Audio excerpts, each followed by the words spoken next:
ഞാൻ പറയുന്നതിന്റെ തിയോളജിക്കൽ പെർസ്പെക്റ്റീവിലാണ് ഇപ്പൊ പറഞ്ഞത്. അതിന്റെ ഇനിയും വേണ്ട തിയോളജിക്കൽ പെർസ്പെക്റ്റീവ് തന്നെ ഇനിയുണ്ട്. ഞാൻ പറയാം. ഇപ്പൊ ഞാന് ഒരു ഇച്ചിരി കീറിയതോ ഇങ്ങനെ പൊങ്ങിയിരിക്കുന്ന ഒരു വികൃതമായ ഒരു ഉടുപ്പൊക്കെ ഇട്ടുകൊണ്ട് നിങ്ങളുടെ മുമ്പിൽ വന്ന് നിന്നാൽ യോഗ്യമായ വേഷം, യോഗ്യമായതൊക്കെ ദൈവം നമ്മുടെ ഹൃദയത്തിൽ തരും. അതൊന്നും ആരും പഠിപ്പിക്കണ്ട. യോഗ്യമായിരിക്കുക. പിന്നെ സ്വർഗത്തിൽ പോകുന്നതിന്റെ ഇതൊക്കെ ഒഴിവാക്കണമെന്ന് പറഞ്ഞാൽ ഞാൻ എന്നോട് യോജിക്കുകയല്ല. എന്റെ കൂടെ ഉണ്ടോ നിങ്ങൾ? സ്വർഗത്തിൽ പോകാനുള്ള ക്രൈറ്റീരിയൻ ഇന്നതൊക്കെ ചെയ്യണം എന്നുള്ളതാണെങ്കിൽ no, I don't join with that. പറയാം. അതായത് ഒരു സഹോദരൻ ഒരു സഹോദരി മാത്രം രക്ഷിക്കപ്പെട്ടു, സഹോദരൻ രക്ഷിക്കപ്പെട്ടില്ല. അവൾ ആഭരണമെല്ലാം ഊരുമ്പോ അത് വലിയ പേർസിക്യൂഷൻ വിളിച്ചു വരുത്തുന്നു. സങ്കല്പിക്കുക, ഭർത്താവ് ഭയങ്കര എതിരാണ്. ആ സന്ദർഭത്തിൽ ആ സ്ത്രീ, ആ സഹോദരി ഒരു കൊച്ചു മാലയോ വല്ലോ ഇട്ടു എന്നുള്ള കാരണം കൊണ്ട് സ്വർഗം അവൾക്ക് അടച്ചു കളയുമെന്ന് ഞാൻ വിശ്വസിക്കുന്നില്ല. അതാ ഞാൻ പറഞ്ഞ ഒന്നും അതിൽ തന്നെ ഇന്നലെ ഞാൻ പറഞ്ഞല്ലോ തിന്മയല്ല. എന്നാൽ അതെന്തുകൊണ്ട് എന്നുള്ളതാണ് തിന്മ. അതുകൊണ്ടാണ് ഈ പ്രസന്റബിലിറ്റി വരുമ്പോഴേ അത് തിന്മയായി കഴിഞ്ഞു.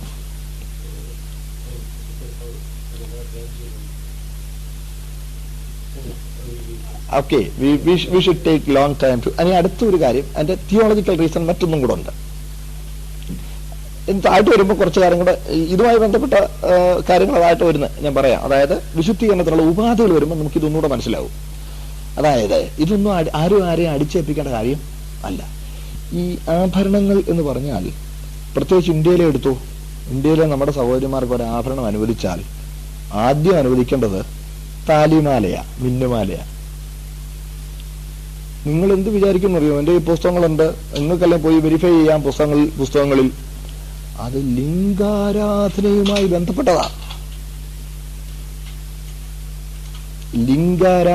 അതുകൊണ്ടാണ് ഇന്ത്യയിൽ ആദ്യ സമയങ്ങളിൽ ഭയങ്കര എതിർപ്പുണ്ടായി കഴിഞ്ഞാണ് ഒടുവിൽ സുന്നഹദോസ് കൂടി നസ്രാണി മിന്ന എന്ന് പറയുന്ന ചരിത്രം പഠിക്കണം.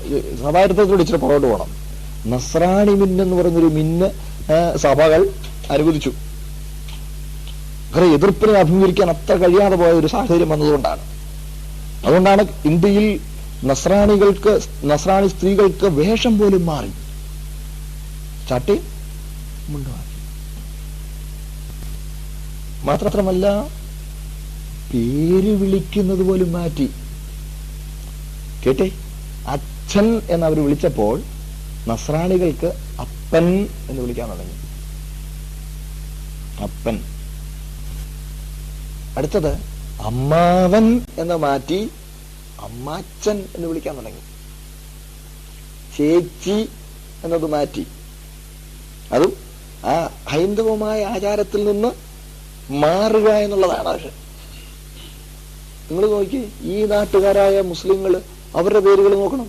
അവർ വിളിക്കുന്നത് നിങ്ങൾക്ക് ഇത് മനസ്സിലാകാൻ വേണ്ടി ആ വേരിയേഷൻ, സെപ്പറേഷന് വേണ്ടിയുള്ള ചുവടുകൾ എത്രയും അവര് കർത്താവിനോട് ചേർന്നിരിക്കാനുള്ള getting conformed to the will of the Lord.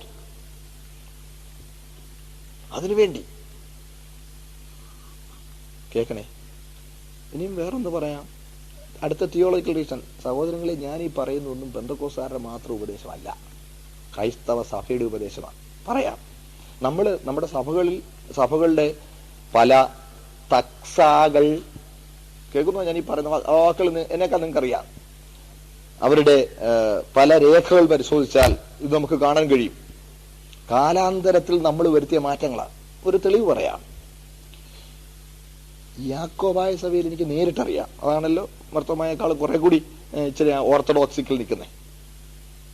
ഒരു കുഞ്ഞിനെ മാമോദീസ തളിപ്പിക്കുമ്പോൾ അരയിലൊരു കറുത്ത ചരട് പോലും അനുവദിക്കില്ല. എനിക്കറിയാവുന്ന ഒരു കുടുംബം, കേട്ടെ, അദ്ദേഹം ഗൾഫിലായിരുന്നു വർക്ക് ചെയ്യുന്നത്, സൗദി അറേബ്യയിലായിരുന്നു. അവന് അവധിക്ക് വന്നേച്ച് പോരുമ്പം വൈഫ് പ്രഗ്നന്റ് ആണ്. അപ്പൊ അവന് പറഞ്ഞു ഞാനും കൂടെ വന്നിട്ട് മാമോദീസ നടത്തിയാൽ മതി. പക്ഷെ അവന് വരാൻ ശ്രമിച്ചിട്ട് പോരാൻ കഴിയാതെ പോയി. അതുകൊണ്ട് 9 മാസം 10 മാസമായിട്ട് ഈ കുഞ്ഞിന് പ്രായമുള്ളപ്പോഴാണ് മാമോദീസയ്ക്കായി ഇവൻ നാട്ടിലെത്തിയത്.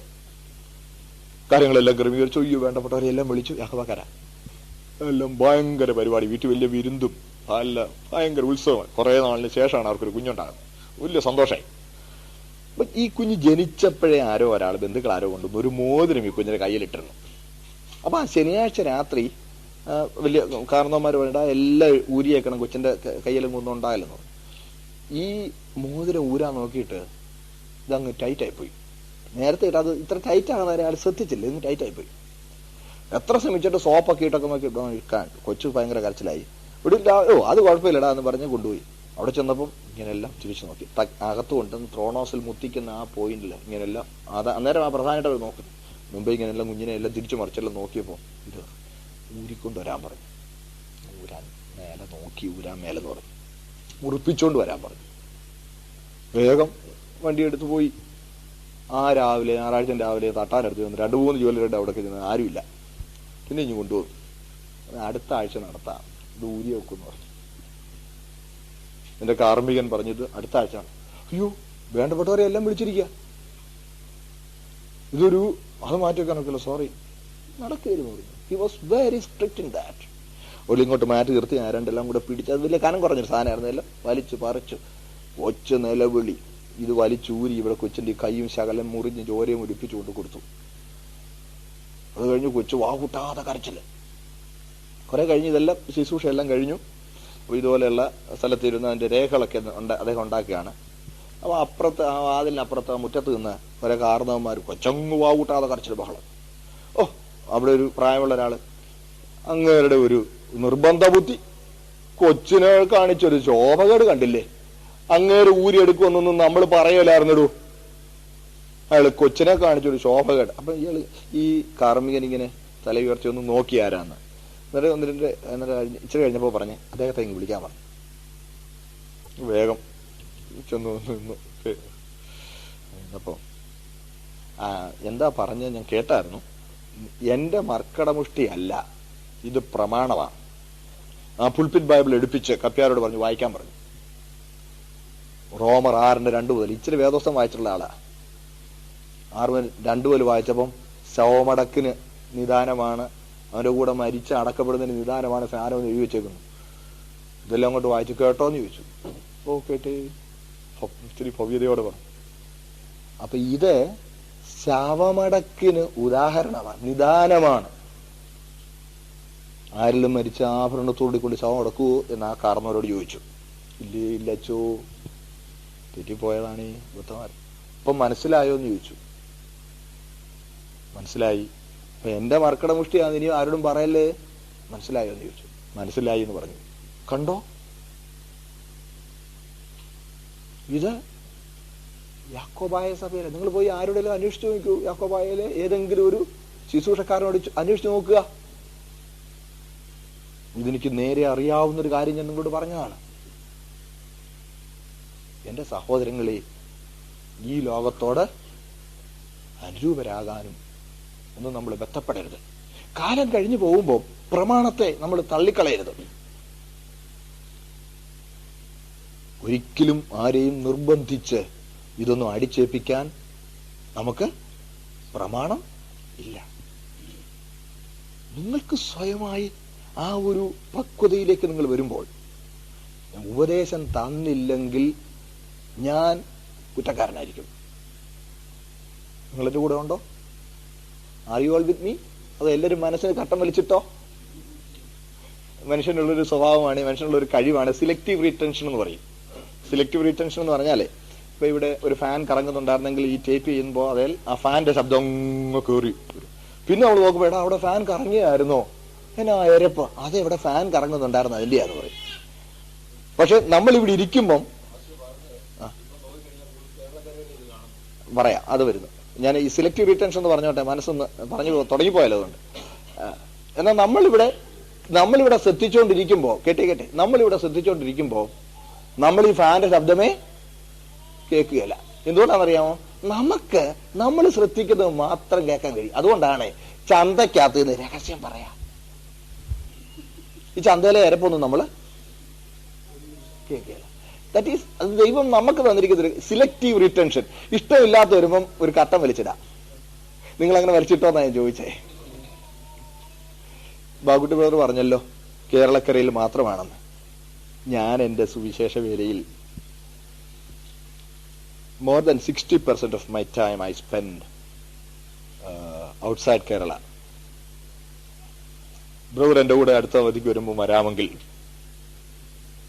കേരളത്തിലെ യാതൊരുത്തരുടെയും സ്വാധീനമില്ലാതെ, ഒരാഭരണവുമില്ലാതെ കേരളത്തിലെ പെന്തക്കോസ്തുകാരെക്കാൾ വിശുദ്ധരായി കർത്താവിനെ സേവിക്കുന്ന ഹിന്ദിക്കാരുടെ സഭകൾ ഞാൻ കാണിച്ചു തരാം. ആരും നിർബന്ധിച്ചിട്ടല്ല. ഇനി ഞങ്ങൾ വടക്കേ ഇന്ത്യയുടെ ഉൾഭാഗങ്ങളിലൊക്കെ പോയി സുവിശേഷ ചെയ്യുന്നവരായിരുന്നു. ഞങ്ങൾ ആളുകള് നിങ്ങൾ ഏത് ദൈവത്തെയാ സേവിക്കുന്നതെന്ന് ഞങ്ങൾ ചോദിക്കണ്ട. അവരിട്ടിരിക്കുന്ന ആഭരണങ്ങൾ നോക്കിയാൽ ആരെയാ സേവിക്കുന്നുള്ളത് അറിയാം. കുരി തൊട്ടിരിക്കുന്നതൊക്കെ കണ്ടാൽ അവര് കർത്താവിന് വേണ്ടി വേർതിരിക്കപ്പെടുമ്പോൾ അവരോടെല്ലാം പൂർണ്ണമായും യാത്ര പറയുന്നു. പലപ്പോഴും നമ്മൾ ഉപദേശം കൊടുക്കാത്തതാണ് കാര്യം. നമ്മളെപ്പോഴും പറയും മദ്രാസില്, എനിക്കറിയാം പാസ്റ്റർ ഡി മോഹന്റെ സഭയിൽ ഒരാൾ ഒരു ദിവസം അവിടെ ചെന്ന് വെച്ച് പറഞ്ഞത് വാളയുടെ കിൽക്കം കൊണ്ട് സ്തോത്രം പാട്ട് പാടുന്നത് കേൾക്കാൻ മേലായിരുന്നു എന്ന് പറഞ്ഞു. എന്നാൽ പെർഷോക്കം ഹൈറോഡിൽ ഉണ്ടായിരുന്ന പാസ്റ്റർ സുന്ദരത്തിന്റെ സഭ പൂ വെച്ചോണ്ട് വന്നാൽ കർത്തൃമേശയിൽ പങ്കെടുക്കാൻ അനുവാദമില്ല. തമിഴരുടെ ഒരു പ്രത്യേകതയാണല്ലോ പൂവ്. നമ്മൾ പെട്ടെന്ന് കേരളത്തിന്റെ മാത്രമേ കേരള പെന്തക്കോസ്തുകാരുള്ളൂ. ഞാൻ കഴിഞ്ഞ പ്രാവശ്യം 2000 വന്നപ്പോൾ ദുബായിൽ ഒരു ദേവദാസൻ പ്രസംഗിച്ചപ്പോൾ ഈ കേരളത്തിൽ ഒരു കൂട്ടം പരീശന്മാരുണ്ട്. ഒരു കേരളത്തിലെ ഉപദേശം തന്നെയാ, പെന്തക്കോസ്തിലെ ഉപദേശം തന്നെയാ. കേരളത്തിലൊരു കൂട്ടം പരീശന്മാരുണ്ടാവും മാത്രമേ സ്വർഗത്തിൽ പോകുള്ളെന്ന് അവർ വിചാരിക്കുന്നതൊക്കെ പറഞ്ഞവിടെ വളരെ ഇതായിട്ട് പ്രസംഗിച്ചു. ആഭരണ വിഷയ സംബന്ധമായിട്ടൊക്കെയാണ്. അതിന് വളരെ അനുകൂലിച്ചു, ആഭരണത്തെ അനുകൂലിച്ചുകൊണ്ട് പ്രസംഗിച്ചു. നിങ്ങൾക്ക് എന്ത് തോന്നുന്നു എന്ന് എന്നോടൊരു ചോദ്യം ചോദിച്ചിരുന്നു. എന്റെ പൊന്നു സഹോദരങ്ങളെ, നമ്മുടെ ധാരണ പെശകൊണ്ടുണ്ടാകുന്നതാണ്. എത്രയും കർത്താവിനായി നമ്മളെ തന്നെ സമർപ്പിക്കാൻ കഴിയുമോ അത്രയും നമ്മൾ സമർപ്പിക്കുക. ഞാൻ പറഞ്ഞല്ലോ, പക്ഷെ ഇത് സ്വർഗത്തിൽ പോകാനുള്ള ക്രൈറ്റീരിയനാണെന്ന് നമ്മളാരും വിചാരിക്കണ്ട. അത് നമുക്ക് ദൈവത്തോടുള്ള ബന്ധത്തിൽ വിശുദ്ധീകരണത്തിന്റെ ചുവടുകളിൽ ഉണ്ടാകുന്നതാണ്. സ്തോത്രം. ഇനിയും അതിന്റെ കാരണം പറയാം. അതിനുള്ള പരിശുദ്ധാത്മാവിന്റെ ഒത്തിരി സമയമായിപ്പോയി പ്രവർത്തനം നമ്മൾ ഉണ്ടാകുമ്പോൾ ഇതിനുള്ള ഉപാധി ദൈവം ഇതിന് വെച്ചിരിക്കുന്ന ഉപാധികൾ എന്താണ് നോക്കാം. ഞാൻ ഇതിന് ഇത്ര സമയം എടുക്കാൻ വിചാരിച്ചല്ല. ഇനിയും നമുക്ക് ഒരു ദിവസം ചർച്ച വേണമെങ്കിൽ വെക്കാം. Will hold A time of question answer for that.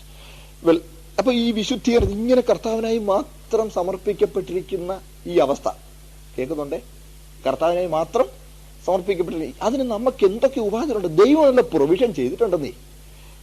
പറക്കണമെങ്കിൽ ചിറക് തരും. നിങ്ങൾ പേടിക്കണ്ട. നമ്മൾ പറക്കണമെന്നുണ്ടെങ്കിൽ ദൈവം എന്ത് ചെയ്യും? ചിറക് തരും. ഈ വിശുദ്ധീകരണത്തിനുള്ള ഉപാധികൾ ദൈവം തന്നിട്ടുണ്ട്. അതിൽ ഒന്നാമത്തെ ഒരു ഉപാധി, അതിനുള്ള ഉപാധികളിലേക്ക് നമ്മൾ കടക്കുകയാണ്. ഇത് നമുക്ക് നിങ്ങൾ വളരെ ശ്രദ്ധിക്കണം. ഒന്നാമത്തെ ഉപാധി ദൈവവചനമാണ്. യോഹന്നാൻ 17:17 ഒന്ന് വായിച്ചേ.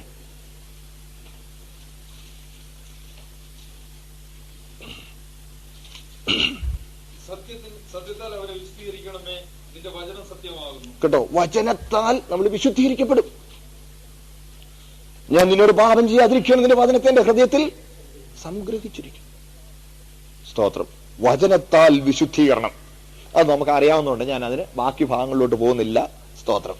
അടുത്ത ഭാഗത്തേക്ക് രണ്ടാമത്തെ ഉപാധി പരിശുദ്ധാത്മാവ്. എനിക്കറിയാം നിങ്ങൾക്ക് അതിനെക്കുറിച്ച് അറിയാൻ താല്പര്യമുണ്ടാകുമെന്ന് അറിയാം. അതുകൊണ്ട് ഞാൻ അവിടെ പ്രാധാന്യം കൊടുത്ത് പറയാൻ ആഗ്രഹിക്കുന്നു. പരിശുദ്ധാത്മാവ് വായിച്ചാട്ടെ. റോമർ 15:15.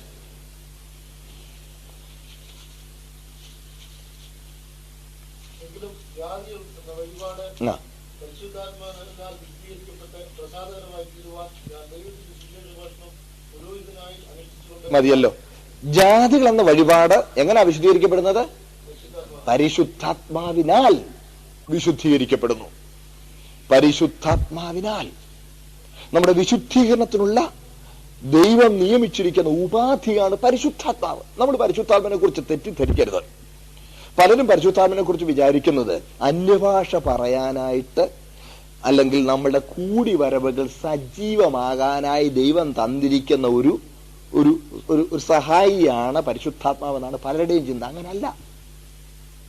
പരിശുദ്ധാത്മാവിനെ ദൈവം തന്നിരിക്കുന്ന നമ്മളെ പ്രധാനമായി വിശുദ്ധീകരിക്കാനാണ്. അതുകൊണ്ടാണ് പരിശുദ്ധ ആത്മാവ്, വിശുദ്ധീകരിക്കുന്ന ആത്മാവ്. വിശുദ്ധിയുടെ ആത്മാവ് സംബന്ധിക്കുന്ന പുസ്തകത്തിലുണ്ട്. റോമാലേഖനം 1-ാം അധ്യായത്തിൽ വായിക്കുന്നുണ്ടല്ലോ, വിശുദ്ധിയുടെ ആത്മാവ്. അപ്പോൾ പരിശുദ്ധാത്മ നമ്മളെ എങ്ങനെയാ വിശുദ്ധീകരിക്കുന്നത്? സ്തോത്രം. ഇതെല്ലാം നമ്മുടെ ആ പഴയ സ്കീം മറക്കല്ല. പഴയതല്ല, നമ്മളിപ്പം പോയിക്കൊണ്ടിരിക്കുന്ന സ്കീം ഏതാണ്? അനാദി നിർണയം. സഭയ്ക്ക് കർത്താവിന് വേണ്ടി ഒരുക്കുക. അതോർക്കണം.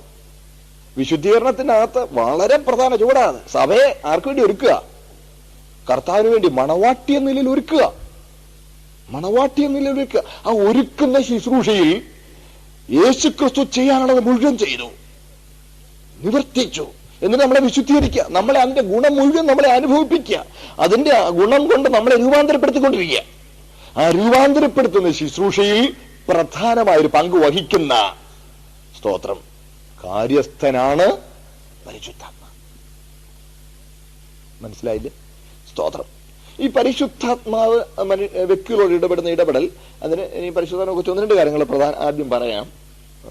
അതായത് നമ്മുടെ ഇടയിൽ ഒരു ചിന്തയുണ്ട്, ഇതാ പരിശുദ്ധാത്മാവിന്റെ യുഗം എന്നുള്ളൊരു ചിന്തയുണ്ട്. പഴയ നിയമം പിതാവിന്റെ കാലമായിരുന്നു.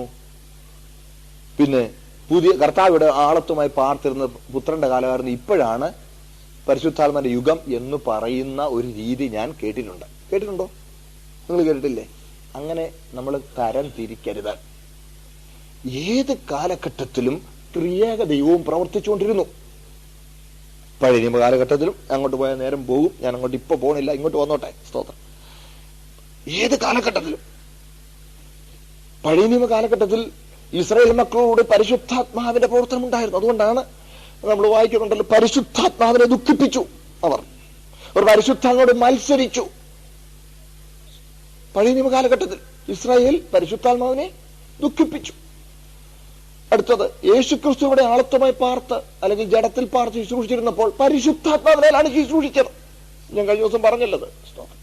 അപ്പോ പരിശുദ്ധാത്മാവിന്റെ ശുശ്രൂഷ മാത്രമല്ല, പുതിയ നിയമ കാലഘട്ടം വരുമ്പോൾ അല്ലെങ്കിൽ സഭായുഗം വരുമ്പോൾ പരിശുദ്ധാത്മാവ് ഇവിടെ പഴയ രീതിയിൽ പ്രവർത്തിച്ചിരുന്നു, വ്യത്യസ്തപ്പെട്ട രീതിയിൽ പ്രവർത്തിക്കുന്നു.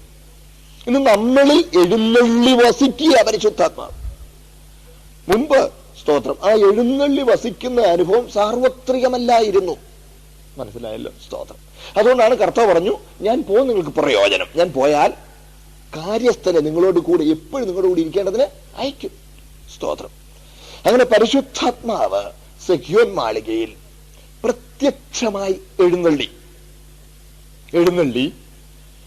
അവിടെ പരിശുദ്ധാത്മാവ് വന്നു എന്നുള്ളതിന്റെ അടയാളം, പ്രത്യക്ഷമായ അടയാളം അവിടെ കണ്ടു. എന്താ അത്? അന്യഭാഷാ ഭാഷണം. ചില ആളുകൾ അന്യഭാഷാ ഭാഷണം നിന്നുപോയി എന്ന് പഠിപ്പിക്കുന്ന ചില സമൂഹങ്ങളുണ്ട്. പ്രിയപ്പെട്ടവരെ, അത് പലപ്പോഴും നമ്മള് ദൈവജനത്തിന്റെ ആ നിർമ്മല ഹൃദയത്തോടെ, ദൈവജനത്തിന്റെ സത്യത്തെ നിർമ്മല ഹൃദയത്തോടെ അന്വേഷിക്കാത്തതുകൊണ്ടാണ് പലപ്പോഴും അങ്ങനെ വരുന്നത്. ഞാനും എന്റെ വ്യക്തിപരമായ അനുഭവത്തിൽ എനിക്ക് ഏറ്റവും ബുദ്ധിമുട്ടുണ്ടായിരുന്ന ഒരു കാര്യം ഇതായിരുന്നു, അന്യഭാഷാ ഭാഷണമായിരുന്നു. കാരണം എന്റെ ചാച്ചനും അമ്മച്ചി വിശ്വാസത്തിൽ വന്നു, പെന്തക്കോസ്ത് വിശ്വാസത്തിലേക്ക് കടന്നു വന്നു കഴിഞ്ഞപ്പോൾ എനിക്ക് ആദ്യം ഒട്ടും ഉൾക്കൊള്ളാൻ കഴിയാതിരുന്ന ഒരു അനുഭവമായിരുന്നു ഇത്. എന്നാൽ ദൈവം എന്നോട് മഹാകരുണ കാണിച്ചു. 1967 ജൂലൈ മാസത്തിൽ ഞാൻ ഈ അനുഭവത്തിലേക്ക് നടത്തപ്പെടുവാൻ ദൈവം എന്നിൽ പ്രസാദമായി. സ്തോത്രം. യാതൊരു കൊട്ടിന്റെയും മുട്ടിന്റെയും തട്ടും മേളവും അകമ്പടിയും പിടിച്ചുകുലുക്കലും വൈകാരികമായ ഒരു എക്സൈറ്റ്മെന്റ് ഉണ്ടാക്കി ഒന്നുമില്ലാഞ്ഞ സമയത്ത് ഞാൻ പ്രാർത്ഥനയിലിരിക്കുമ്പോൾ ഞാൻ ഈ അനുഭവത്തിന് വിധേയനായി. സ്തോത്രം. അങ്ങനെയാണ് ഞാനത് വിശ്വസിക്കുവാനും അത് അനുഭവിക്കുവാനും ഇടയായി തീർന്നു. അപ്പൊ ദൈവവചനത്തിൽ അത് ഉണ്ട്. അനുഭവമല്ലല്ലോ അവസാന വാക്ക്, വചനമാണല്ലോ. അതുകൊണ്ട് ദൈവവചനത്തിൽ അങ്ങനെ ഉണ്ട്. ഞാൻ അത് ഒന്നുകൂടെ വിശദീകരിച്ചു തരാം. സ്തോത്രം. ഒരു പ്രധാന കാര്യം ആദ്യം പറഞ്ഞിട്ട് പോകാം. ഈ സഭ ഒന്നാണെന്ന് അറിയാമല്ലോ. സഭ ഒന്നാ. കഴിഞ്ഞ ദിവസങ്ങളിൽ ഞാൻ നിങ്ങളോട് പറഞ്ഞല്ലോ, ഏതാ അന്ത്യകാലം ഓർക്കുന്നുണ്ടോ? അന്ത്യകാലം, സഭായുഗം, കൃപായുഗം ഒന്നാണ്. ഇത് കൃപയുടെ യുഗമാ. കാലം തികഞ്ഞതാ. കർത്താവിടെ വന്നപ്പോ കാലത്തിന്റെ തികവിങ്കലാ കർത്താവ് വന്നത്. കാലത്തികവിങ്കൽ കർത്താവ് വന്നു, സമയമായി എന്ന് കർത്താവ് പറഞ്ഞു. സ്തോത്രം. മർക്കോസ് 1:15 അറിയാമല്ലോ. അതിനുശേഷമുള്ള സമയം കൃപയുടെ സമയമാണ്. ഇത് വളരെ തിരക്കിന്റെ സമയം. ഓർക്കുന്നുണ്ടോ ഞാൻ പറഞ്ഞത്? സ്തോത്രം. അതുകൊണ്ട് ഞാൻ ആവർത്തിക്കുന്നില്ല. അപ്പോൾ ഇത് ഒരു സമയമായിട്ട് ദൈവം കാണുന്നു. 20 നൂറ്റാണ്ടിന് ദൈർഘ്യം വന്നെങ്കിലും അത് ദൈവത്തിന്റെ കരുണയാണ്. ഇത് ഒരു യുഗമാണ്. സഭ ഒരു ശരീരമാണ്. സഭയ്ക്ക് ഒരു വിശ്വാസ പ്രമാണമാണ്, ഒരു കർത്താവാണ്, ഒരാത്മാവാണ്. അതുകൊണ്ട് 1-ാം നൂറ്റാണ്ടിൽ സഭയ്ക്ക് എന്തെങ്കിലും അനുഭവം ഉണ്ടായെങ്കിൽ, ഏതെങ്കിലും അനുഗ്രഹങ്ങൾ ദൈവം നൽകിയെങ്കിൽ, അത് 21-ാം നൂറ്റാണ്ടിലെ സഭയ്ക്കും ഉണ്ട്. സ്തോത്രം. അതുകൊണ്ട് തന്നെ നമുക്കത് മനസ്സിലാക്കാൻ കഴിയും. സ്തോത്രം. God is not partial. ദൈവം ആരോടും പക്ഷപാതമുള്ളവൻ അല്ല. സ്തോത്രം. മറ്റേ ഈ അന്യഭാഷാ ഭാഷണം ഇത് നമ്മുടെ വിശുദ്ധീകരണത്തിനുള്ള ഉപാധിയാണെന്നാണല്ലോ ഞാൻ പറഞ്ഞു വരുന്നത്. നമുക്ക് പരിശുദ്ധാത്മ എന്ന വിഷയത്തെക്കുറിച്ച് മാത്രം വിശദമായി പഠിക്കുകയാണെങ്കിൽ അങ്ങനെയുള്ള ഭാഗങ്ങളിലേക്ക് നമുക്ക് പോകാം. തൽക്കാലത്തേക്ക് മാത്രം ഒരു വിശദീകരണം പറഞ്ഞിട്ട് ഞാൻ അങ്ങ് പോവുകയാണ്. അപ്പോൾ പരിശുദ്ധാത്മാവ് എങ്ങനെ വിശുദ്ധീകരിക്കുന്നു എന്നുള്ളത് ഞാനൊന്ന് പറയട്ടെ. പരിശുദ്ധാത്മ സ്നാനം എന്ന അനുഭവത്തെക്കുറിച്ചും പരിശുദ്ധാത്മ അഭിഷേകം എന്ന അനുഭവത്തെക്കുറിച്ചും തരം തിരിച്ചു പഠിപ്പിക്കാറുണ്ട്. ആത്മസ്നാനാനുഭവത്തെയാണ് ഇന്നലെ നമ്മൾ ഓർക്കുന്നുണ്ടോ, മേഘത്തിൽ സ്നാനമേറ്റു എന്നുള്ള ആത്മസ്നാനാനുഭവത്തെയാണ് അന്യഭാഷാ ഭാഷണത്താൽ വെളിപ്പെടുത്തുന്നത്. ഇനി എന്തുകൊണ്ടാണ് ഈ അനുഭവം അന്യഭാഷാ ഭാഷണത്താൽ വരുന്നത് എന്നുള്ളത് നമ്മൾ പഠിച്ചാൽ വിശുദ്ധീകരണത്തിന്റെ ഒരു ചെറിയ കാര്യം കൂടി നമുക്ക് മനസ്സിലാക്കാൻ കഴിയും. കേട്ടെ, എന്തുകൊണ്ടാ ഇപ്പം ആത്മസ്നാനാനുഭവം പ്രാപിക്കുന്ന ആളുകൾ ഉച്ചിയിൽ ഒരു തീനാളം വല്ലതും വരികോ ആയിരുന്നെങ്കിലേ it would have been more ostentatious അല്ലേ? എന്നാൽ അതല്ല. പിന്നെ അന്യഭാഷ ഭാഷണം എന്ന് നൽകുന്നതിന്റെ കാരണം നമ്മൾ യാക്കോബർ ലേഖനത്തിലും ചില കാര്യങ്ങളൊന്ന് വായിക്കാം. യാക്കോബർ ലേഖനം എടുത്താട്ടെ, അതിന്റെ 3-ാമത്തെ അധ്യായം 2 മുതൽ 8 വരെയുള്ള വാക്യങ്ങൾ വേഗം ഒന്ന് വായിച്ചേക്കണേ. ശ്രദ്ധിച്ചിരിക്കണേ. എല്ലാവരും പലതിലും തെറ്റിപ്പോകുന്നു. അവൻ ശരീരത്തെ മുഴുവൻ കടിഞ്ഞാനിട്ട് നടത്തുവാൻ ശക്തനായി സൽഗുണപൂർത്തിയുള്ള പുരുഷനാകുന്നു. കുതിരയെ അധീനമാക്കുവാൻ വായിൽ കടിഞ്ഞാനിട്ട് അതിന്റെ ശരീരം മുഴുവനും തിരിക്കുന്നുവല്ലോ. കപ്പലും എത്ര വലിയതായാലും കൊടുങ്കാറ്റടിച്ച് ഓടുന്നതായാലും അമരക്കാരൻ ഏറ്റവും ചെറിയ ചുക്കാൻ കൊണ്ട് തനിക്ക് ബോധിച്ച ദിക്കിലേക്ക് തിരിക്കുന്നു. അങ്ങനെ തന്നെ നാവും ചെറിയ അവയവമെങ്കിലും വളരെ വമ്പ് പറയുന്നു. കുറഞ്ഞ തീ എത്ര വലിയ കാട് കത്തിക്കുന്നു. ആ ഒരു തീ തന്നെ അത് നമ്മുടെ അംഗങ്ങളുടെ കൂട്ടത്തിൽ അനീതി ലോകമായി ദേഹത്തെ മലിനമാക്കി ജീവചക്രത്തിന് തീ കൊടുക്കുകയും നരകത്താൽ അതിനെ തീ പിടിക്കുകയും ചെയ്യുന്നു. മൃഗം, പക്ഷി, ഇടജാതി, ജലജന്തു ഈ വകയെല്ലാം മനുഷ്യജാതിയോട് മരുങ്ങുന്നു, മരുങ്ങിയും ഇരിക്കുന്നു. നാവിനെയോ മനുഷ്യർക്കാർക്കും മരുക്കാവതല്ല. അത് അടങ്ങാത്ത ദോഷം മരണകരമായ വിഷം നിറഞ്ഞത് മതിയല്ലോ. സ്തോത്രം.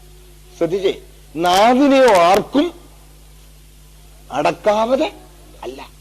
ഒരുത്തൻ വാക്കിൽ തെറ്റാതിരുന്നാൽ അവൻ സൽഗുണപൂർത്തിയുള്ള പുരുഷനായി. സ്തോത്രം. സത്യത്തിൽ ഒരു വ്യക്തിയുടെ ആളത്വത്തിന്റെ പ്രകടനമാണ് അവന്റെ വാക്കുകൾ. What you say reveals who you are. നമ്മൾ വളരെ ഗോഡ് ചെയ്ത് കാൽക്കുലേറ്റ് ചെയ്തൊക്കെ പറയുന്നതല്ല പ്രധാനം. ഓഫ് ഹാൻഡ് ആയിട്ട് നമ്മൾ പറയുമ്പോൾ നമ്മുടെ ആളത്വത്തെ അത് വെളിപ്പെടുത്തുകയാണ്. അപ്പൊ നോക്കണേ, നാക്ക് വളരെ വമ്പ് പറയുന്നതാ, ആർക്കും മെരുക്കാൻ കഴിയാത്തതാ. നാക്കിന്റെ മേൽ ഒരുവന് നിയന്ത്രണം ഉണ്ടായാൽ അവന് ശരിക്കും ജീവിതത്തിന്റെ മേൽ നിയന്ത്രണം ഉണ്ടായി എന്ന് നമുക്ക് പറയാൻ കഴിയും. കേൾക്കുന്നുണ്ടല്ലോ? സ്തോത്രം. ഞാൻ മുമ്പോട്ട് പോകട്ടെ.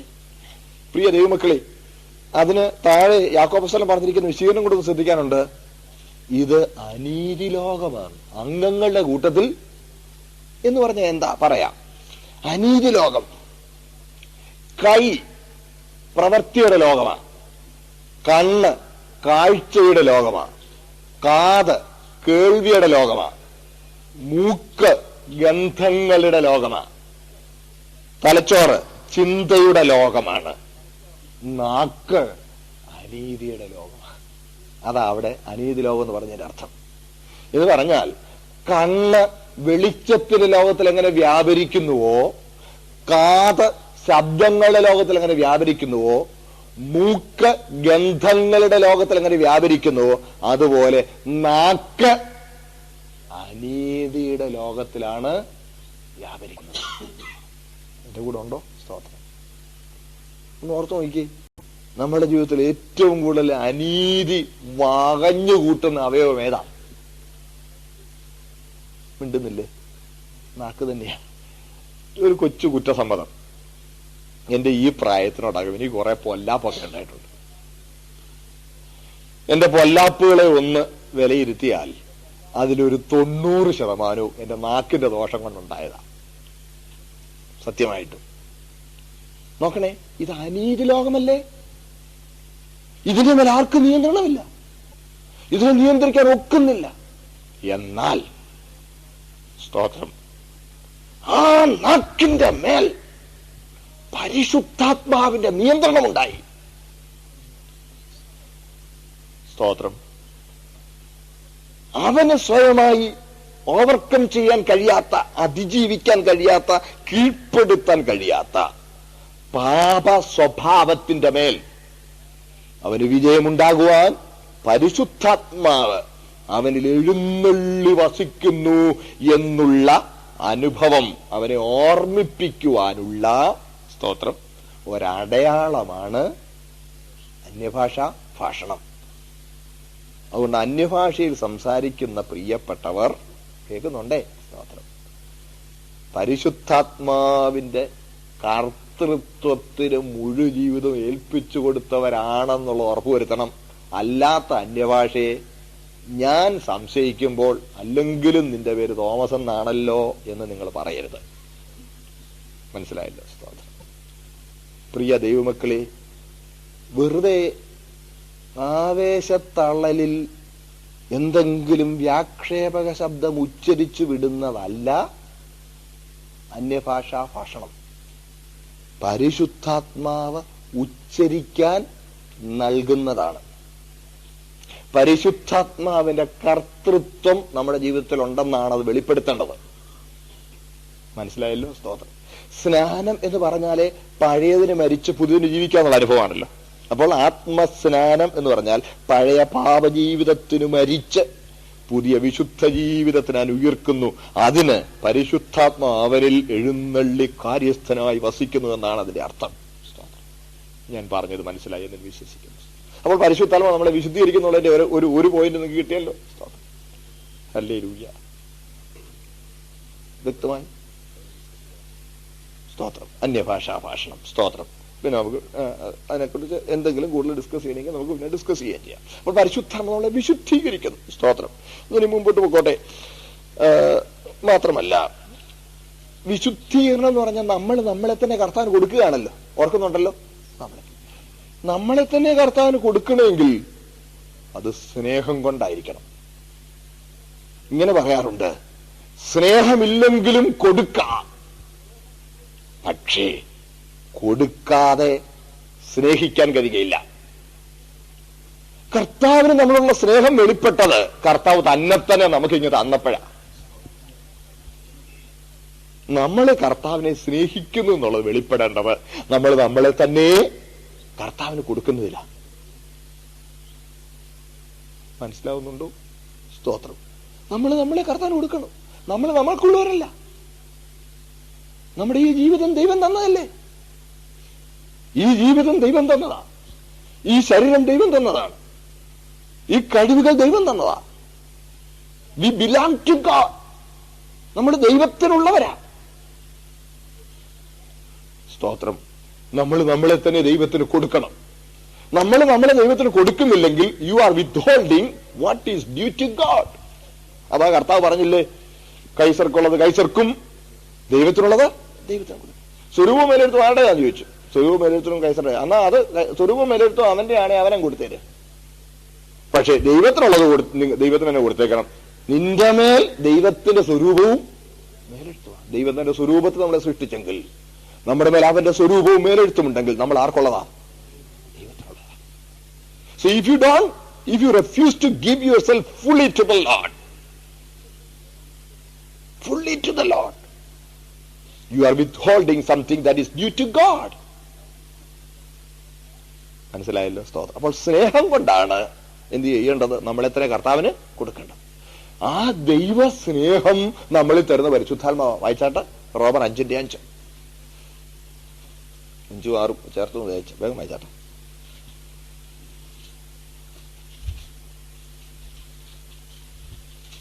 പ്രത്യാശയ്ക്ക് ഭംഗം വരുന്നില്ല.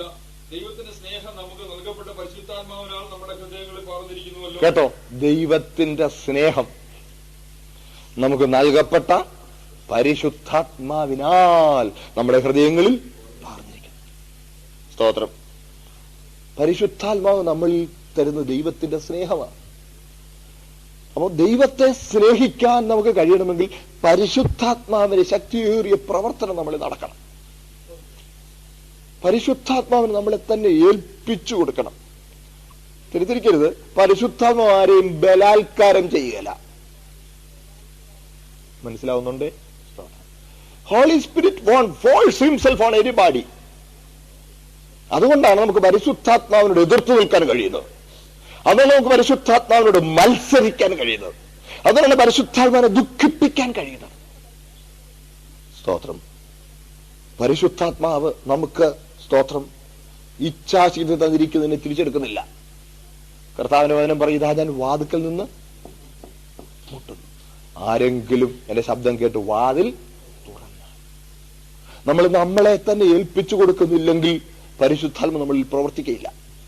സ്തോത്രം. എന്നാൽ ഇന്നിപ്പോ വന്ന് നമ്മുടെ ഇടയിലൊക്കെ ഉണ്ട്, ഞാൻ അവിടോട്ട് എന്നേ ഉള്ളൂ, ആ ഉപദേശം ഒന്ന് കൈ ഒന്ന് വീഴ്ചത് ഞാൻ അടിച്ചില്ലേ, അങ്ങ് വീണു. ഒരാൾ ഒരു ദിവസം എന്നോട് പറഞ്ഞ അയാളുടെ അനുഭവത്തെ കുറിച്ച് പറഞ്ഞു, അങ്ങ് വീണു. ചോടാ പബ്ലിക്ക് ഞാൻ വീണ് കിടക്കുകയാണല്ലോ. നാണക്കേട്, ഷെയിംഫുൾ, നാണക്കേട് തോന്നി. എഴുന്നേറ്റേക്കാന്ന് വെച്ചു. എഴുന്നേക്കാൻ നോക്കിയിട്ട് പൊങ്ങുന്നില്ല, ഉപ്പിയാക്കെടുത്ത് വെച്ച മാതിരി പൊങ്ങാൻ മേല. കുറെ കഴിഞ്ഞപ്പോ അയാൾ റിലീസ് ചെയ്ത് കഴിഞ്ഞപ്പോഴാണ് എനിക്ക് പൊങ്ങാനത്. അന്നേരം ആരും ഞാൻ അവിടെ സ്ഥലം വിട്ടു. No, Holy Spirit doesn't do that. Holy Spirit won't overpower you without your willpower, without your yielding. വാതിക്കൽ നിന്ന് മുട്ടുകയാണ്. ദൈവം ഒരിക്കലും തന്റെ ശക്തി കാണിക്കാൻ നമ്മുടെ മേൽ കയറുകയല്ല. ദൈവം തന്റെ സ്നേഹം നമ്മളിൽ പകരാനാണ് പരിശുദ്ധാത്മാവിനെ അയച്ചിരിക്കുന്നത്. എല്ലാവരും എന്റെ കൂടെ ഉണ്ടല്ലോ. സന്ദർഭത്തിൽ ഒരു ചെറിയ കാര്യം കൂടെ കൂട്ടത്തിൽ പറയാം. ഈ ദുരാത്മാവ് ചെയ്യുന്ന 3 കാര്യങ്ങളുണ്ടെന്നും ദൈവാത്മാവ് ചെയ്യുന്ന 3 കാര്യങ്ങളുണ്ടെന്നും നമുക്ക് ഈ സന്ദർഭത്തിൽ ചിന്തിക്കാം. ദുരാത്മാവ് ചെയ്യുന്ന 3 കാര്യങ്ങൾ. 1, പ്രിവെന്റിങ്. ദൈവഹിത പ്രകാരമുള്ള വഴിക്ക് നമ്മൾ പോകുമ്പോൾ പിശാച് നമ്മളെ തടയും. നമുക്കറിയാമല്ലോ, പൗലോസ് തന്നെ പറയുന്നുണ്ട്, സാത്താൻ ഞങ്ങളെ തടഞ്ഞു. ദൈവം അനുവദിച്ചാലേ ഒക്കുള്ളൂ കേട്ടോ. 2, പ്രോംപ്റ്റിങ്. പ്രേരണകൾ തരും.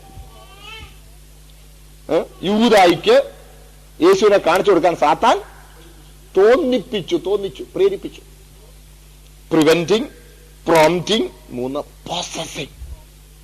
ബാധിക്കും. പരിശുദ്ധാത്മാവും 3 കാര്യം ചെയ്യുന്നു എന്നുള്ളത് ഇതിനോടുള്ള ബന്ധത്തിൽ പറയാം. ഇതിൽ ആദ്യത്തെ 2 പരിശുദ്ധാത്മാവ് ചെയ്യും. പ്രിവെന്റിങ്. വചനം പ്രസംഗിക്കണം ദൈവാത്മാവ് വിലക്കി. ദൈവഹിത പ്രകാരം അല്ലാത്ത വഴിക്ക് പോകുമ്പോൾ ദൈവാത്മാവ് നമ്മളെ വിലക്കും. 2, പ്രോംപ്റ്റിങ്. നമുക്ക് പ്രേരണകൾ തരും. രക്തം, ശ്വാസം വിട്ട് ചത്ത എന്നിവ ഒഴിഞ്ഞിരിക്കണമെന്നല്ല, അധികമായ ഭാരം നിങ്ങളെ മേൽ ചുമത്തരുതെന്ന് പരിശുദ്ധാത്മാവിനെ ഞങ്ങൾക്കും തോന്നിയിരിക്കുന്നു.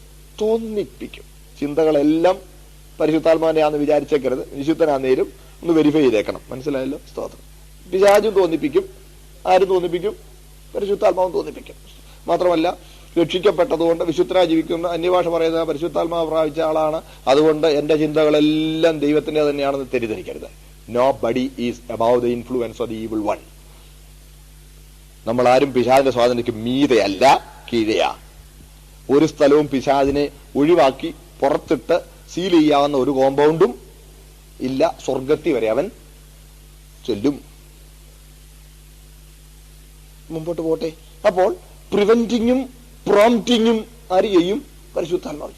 പക്ഷേ പിശാച് പ്രോസസ് ചെയ്യുമ്പോൾ പരിശുദ്ധാത്മാവ് ആരെയും പ്രോസസ് ചെയ്യത്തില്ല.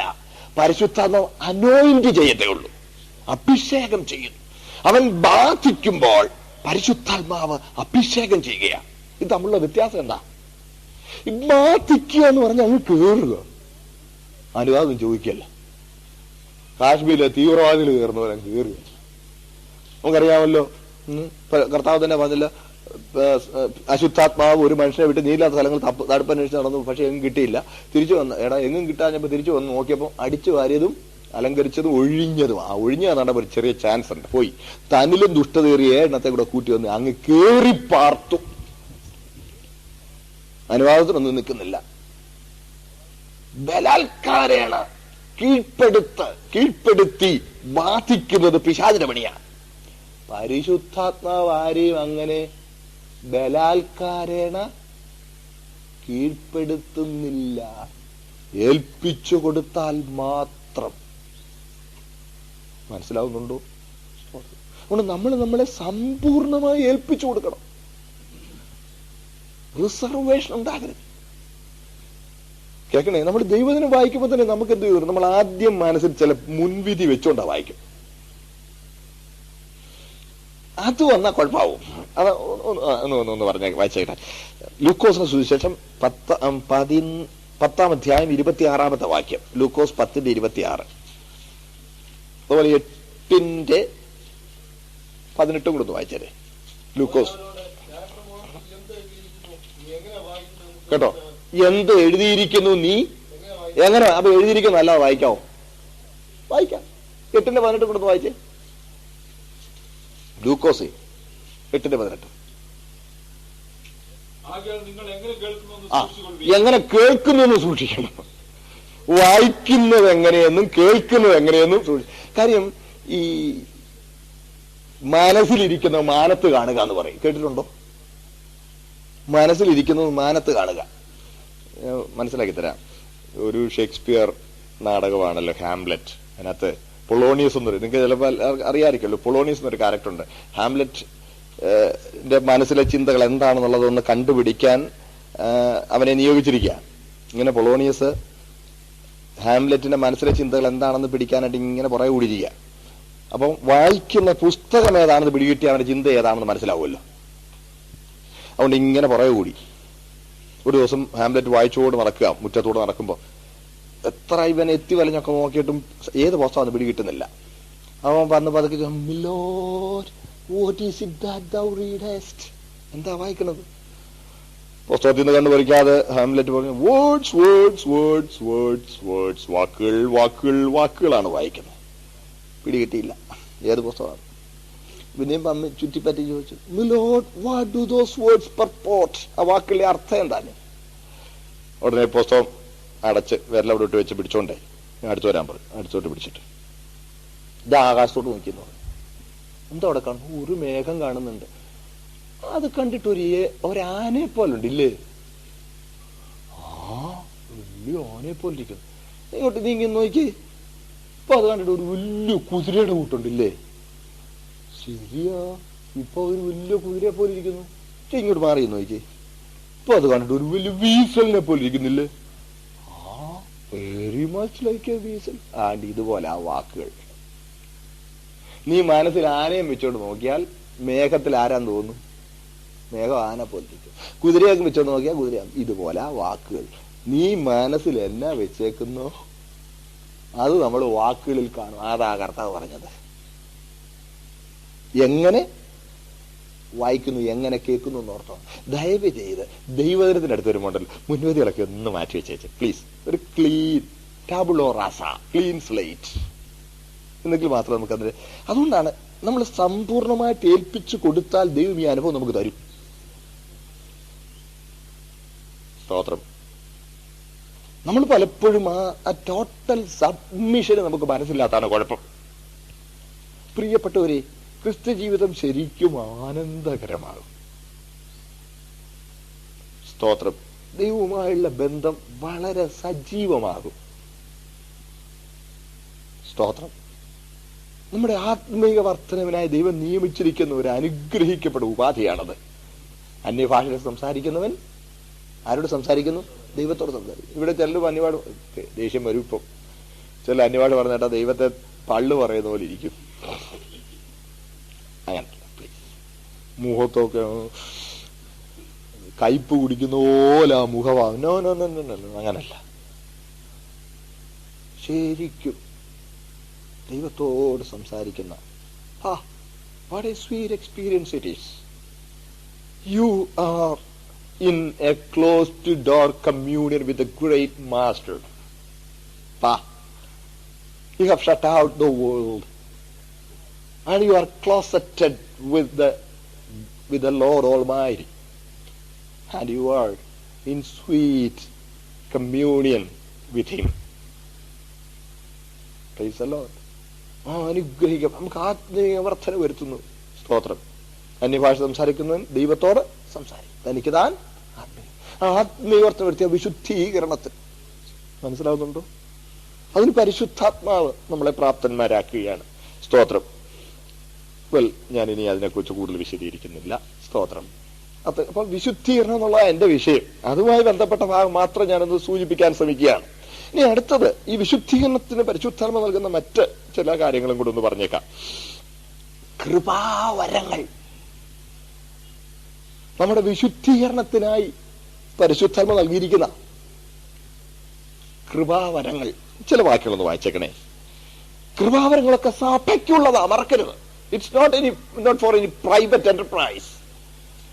വായിച്ച 1 കൊരിന്ത്യർ 12:7 വായിച്ചാട്ടെ. 1 കൊരിന്ത്യർ 12:7. പൊതുപ്രയോജനത്തിനാണ് നൽകപ്പെടുന്നത്. ഇനി 14:4 വായിച്ച്. അത് തന്നെ 14:4. 1 കൊരിന്ത്യർ 4. കേട്ടോ, സഭയ്ക്ക് ആത്മീയവർദ്ധന വരുത്തുന്നതാണ് പ്രവചനം. 12. അതിന്റെ തന്നെ 12.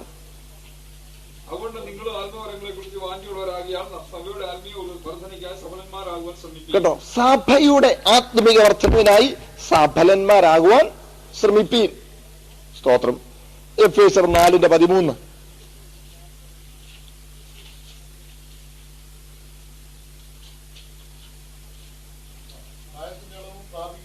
11 മുതൽ വായിച്ചേരെ. അതിന് ഞാൻ പിന്നെ ഒന്നിച്ചങ്ങ് പോകാം. 11 മുതൽ വായിച്ചു.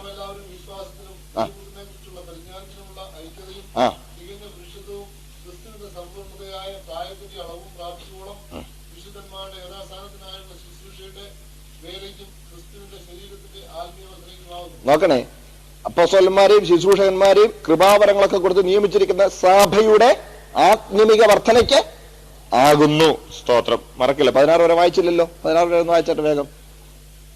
നമ്മുടെ വിശുദ്ധീകരണത്തിനുള്ള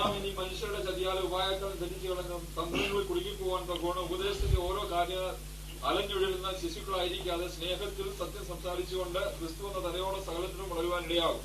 കേട്ടോ, സ്തോത്രം.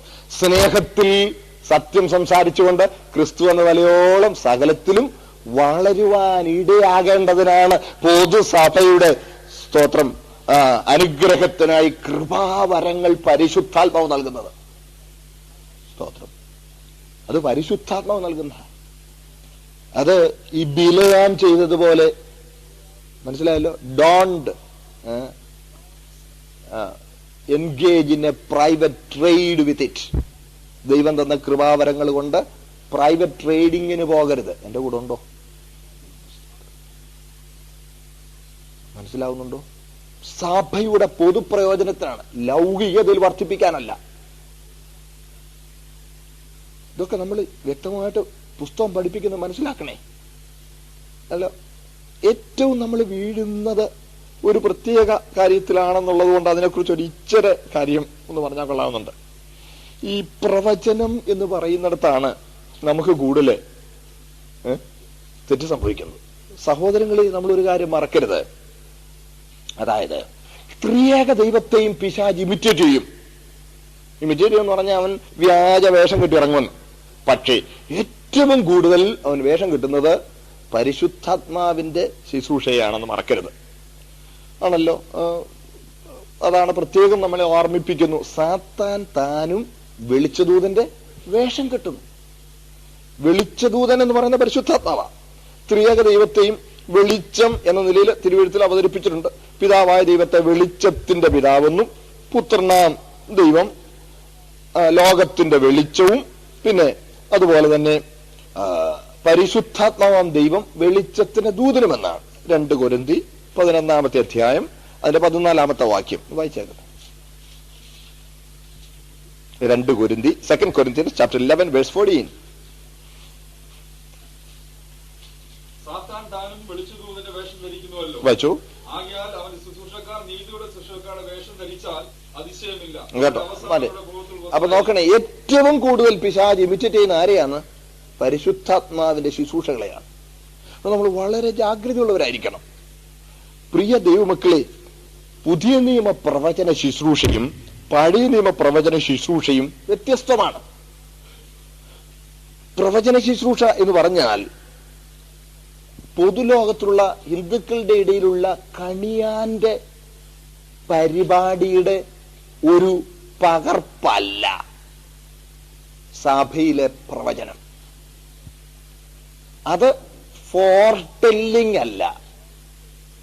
സഭയുടെ പ്രവചനം എന്ന് പറഞ്ഞാൽ ഫോർടെല്ലിംഗ് അല്ല, ഫോർത്ത് ടെല്ലിംഗ് ആണെന്ന് പറയും. അത് പ്രബോധനമാണ്. ഞാൻ ഒന്നുകൂടെ പറയാം. പ്രവചനം എന്ന് പറഞ്ഞാൽ ഭാവി പറച്ചിലോ കണിയാന്റെ പരിപാടിയോ അല്ല. പിന്നെ ആത്മീക വർധനവിനായി ദൈവം നൽകിയിരിക്കുന്ന അനുഗ്രഹിക്കപ്പെട്ട ഒരു വരമാണ്. നമുക്ക് പുസ്തകത്തിൽ നിന്ന് ചില വാക്കുകൾ അതിനെ സംബന്ധിച്ചൊന്ന് ചിന്തിക്കാം. ഇനി യഥാർത്ഥ സത്യപ്രവചനത്തെ തിരിച്ചറിയാൻ തിരുവെഴുത്തിൽ നൽകിയിരിക്കുന്ന ചില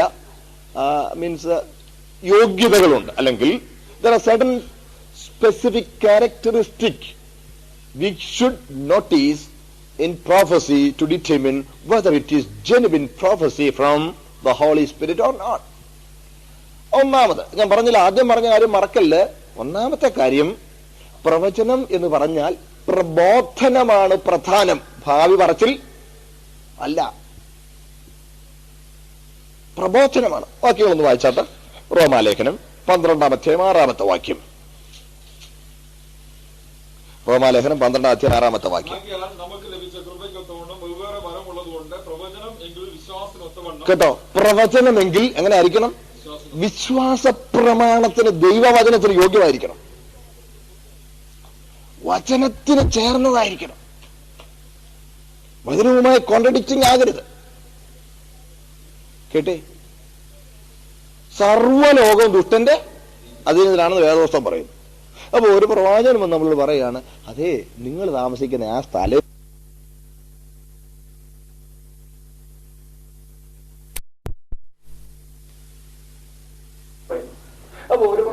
നമ്മൾ പറയാണ്, അതെ, നിങ്ങൾ താമസിക്കുന്ന ആ സ്ഥലേ അത് ഒരു പ്രത്യേക എന്താ ഉള്ള വരത്തുപോക്കുള്ള സ്ഥല, അത് വിജയിച്ചു പോയെങ്കിലേ ശരിയാവുള്ളൂ. അപ്പോൾ വിശ്വാസപ്രമാണത്തിന് ചേരുന്നുണ്ടോ? ഇല്ല. എന്റെ പൊന്നു സഹോദരങ്ങളെ, ഈ ഭൂമി മുഴുവൻ ദുഷ്ടന്റെ അധീനതയിലാണ്. എന്നാൽ നമ്മൾ പാർക്കുന്ന സ്ഥലത്ത് ദൈവം തന്നെ പ്രത്യേകമായ പരിപാലനം ഏർപ്പെടുത്തുകയാണ്. അവിടെ ഭയപ്പെടരുത്. പരിപാലനം ഈസ് ഫോർ us. നമുക്കാണ് അതിന്റെ പരിപാലനം. ഒരു സഹോദരൻ, ഒരു ദൈവ പൈതൽ ഒരു വീട്ടിൽ വാടകയ്ക്ക് താമസിക്കുന്നു. അദ്ദേഹം അവിടെ വാടകയ്ക്ക് താമസിക്കുമ്പോൾ there is a special divine protection on that building itself. That protection is intended for the safety of the inmates. അവിടെ താമസിക്കുന്ന ദൈവമക്കൾക്ക് വേണ്ടിയുള്ള protection. When they shift that building and occupy another one, the old building no longer would be enjoying the special divine protection that was meted up to that when the believers were there. ഞാൻ പറയുന്നത് മനസ്സിലാവുന്നുണ്ടല്ലോ? നോക്കണേ, ഉദാഹരണം പറഞ്ഞാലേ, വാജ്പേയി കോമരകത്ത് വന്നപ്പോഴേ അതിന് 2 ആഴ്ച മുമ്പ് അവിടെ ചുറ്റുമുള്ള മനുഷ്യർക്ക് സ്വസ്ഥയില്ലായിരുന്നു. അവരെ വീടുകളൊക്കെ പോലീസും പിടിച്ചെടുത്ത മാതിരിയായിപ്പോയി. അവരെവിടെയെങ്കിലും പോകുന്നതിനും വരുന്നതിനും എല്ലാം they had to inform the policemen. ഉയർന്ന വീടുകളിലെല്ലാം ടെറസ് അവരങ്ങ് പിടിച്ചെടുത്തു. ഭയങ്കര സെക്യൂരിറ്റി. ഒരു മനുഷ്യർക്ക് അതിലൂടെ സ്വാതന്ത്ര്യമായിട്ട് വാങ്ങാൻ സർവത്ര സെക്യൂരിറ്റി. വാജ്പേയി വന്നു, 2 ദിവസം താമസിച്ച് അങ്ങനെ പോയി കഴിഞ്ഞ് പരിപാടിയെല്ലാം. സോ അപ്പൊ അതുപോലെ സെക്യൂരിറ്റി ഈ ബിൽഡിങ്ങിനും ആ ഹോട്ടലിനും എല്ലാം സെക്യൂരിറ്റി ഉണ്ടായിരുന്നു. But the security that was given to the hotel was not for that building itself, but rather to the person who was coming as a guest there. Praise God. മനസ്സിലായില്ലേ? മാറ്റുപയോഗിക്കാൻ protection. അതിന് ഇവിടുന്ന് പോയപ്പോ ആ protection അങ്ങോട്ടേക്ക് മാറി. ഇതുപോലെ ദൈവമക്കളാണ് നമ്മളെയാണ് ദൈവം പരിപാലിക്കുന്നത്. നമ്മുടെ വീടൊക്കെ ഹൗസ് വാമിങ് ചെയ്യുന്നത്, ഹൗസ് വാമിങ് ചെയ്യാന്ന് പറഞ്ഞാൽ ദൈവം നമുക്ക് താമസിക്കാൻ നല്ല വീട് തന്നല്ലോ. സ്തോത്രം. എല്ലാവരും കൂടെ വന്ന് ദൈവത്തിന് സ്തോത്രം പറഞ്ഞ്, മനസ്സിലായില്ലേ? കർത്താവിന് അത് സമർപ്പിക്കുക. കാര്യം സമർപ്പിച്ചു കൊടുത്തെങ്കിലല്ലേ ദൈവത്തിന്റെ പ്രോത്സാഹനം അവിടെ ഉണ്ടാവുള്ളൂ എന്നാണ് നമ്മൾ ചിന്തിച്ചത്. അവിടെ നമ്മൾ ആ വീടിന്റെ ഉടമസ്ഥനും ദൈവമക്കളെ എല്ലാം വിളിച്ചു കൂട്ടി, വരുവിൻ, എനിക്ക് ചെയ്ത ദൈവം എനിക്ക് തന്നിരിക്കുന്ന ഈ നന്മയിൽ നമുക്ക് ഒരുമിച്ച് സന്തോഷിക്കാം. ഞാൻ എന്റെ കർത്താവിനെ ഈ വീടിനെ ഓർത്ത് സ്തുതിക്കുന്നു. എന്നോട് ചേർന്ന് യഹോവേ മഹിമപ്പെടുത്തുകയും നാം ഒന്നിച്ച് അവനെ നാമത്തെ ഒന്ന് ഉയർത്താം. മനസ്സിലായില്ലേ? അങ്ങനെയുള്ളത്. അല്ലാതെ അതിനകത്ത് കൊണ്ടുവന്ന് യേശുവിന്റെ രക്തം അവിടെ തളിക്കുന്നു പറഞ്ഞ് ഇങ്ങനെ കൈകൊണ്ട് കാണിക്കുകയും കുരിശ് വരയ്ക്കുകയും എണ്ണ കൊണ്ടുവന്ന് തൂക്കുകയും, മനസ്സിലായില്ലേ? ഒരർത്ഥവുമില്ല. നിങ്ങളെന്റെ കൂടെ ഉണ്ടോ? ഒരർത്ഥവുമില്ല. നമ്മളതിനെ പ്രാർത്ഥിച്ച് ദൈവകരങ്ങളിൽ ഏൽപ്പിക്കുക. അതിൽ കൂടുതൽ ആ കൂടി വരവ് കൊണ്ട് ഒരു ഉദ്ദേശവുമില്ല. അല്ലാതെ അതിനേക്കാൾ കൂടുതൽ യാതൊരു അർത്ഥവുമില്ല. ഞാൻ പറഞ്ഞ മനസ്സിലായോ? അപ്പോ വിശ്വാസ പ്രമാണത്തിന് ഒത്തരമായിരിക്കണം പറയുന്നില്ല, ദൈവവചനത്തോട് ചേർന്നായിരിക്കണം പ്രവചനം. അത് കർത്താവിനെ അത്ഭുതമായിട്ട് ഉപയോഗിക്കാൻ പോവാണെന്ന് വലിയ കാര്യമൊക്കെ പറഞ്ഞു. അപ്പൊ ന്യായമായിട്ട് പരിശുദ്ധാത്മാവല്ലേ പറയുന്നേ? പരിശുദ്ധാത്മ പറയുന്നതുകൊണ്ട് ഇതാ ഇവിടെ ഇരിക്കുന്നു, ചുറ്റോടുണ്ട്, നമ്മുടെ മോളുണ്ട്. ഈ മോള് 20 വയസ്സാകുമ്പോൾ പോലെ വരുന്നതൊക്കെ ഞാൻ പറഞ്ഞാൽ സങ്കല്പിക്കുക, പ്രവചനമായിട്ട് പറഞ്ഞാൽ കർത്താവളെ അത്ഭുതമായിട്ട് ഉപയോഗിക്കാൻ പോകുന്നൊക്കെ പറയുമ്പോ അതുവരെ കർത്താവ് വരികയെല്ലാം ഏതാണ്ട് ഉറപ്പായി. മനസ്സിലാവുന്നുണ്ടോ? കാര്യം പരിശുദ്ധാത്മാവിനെ തെറ്റു വെച്ചു. ആ പ്രവചനം വിശ്വാസ പ്രമാണത്തിന്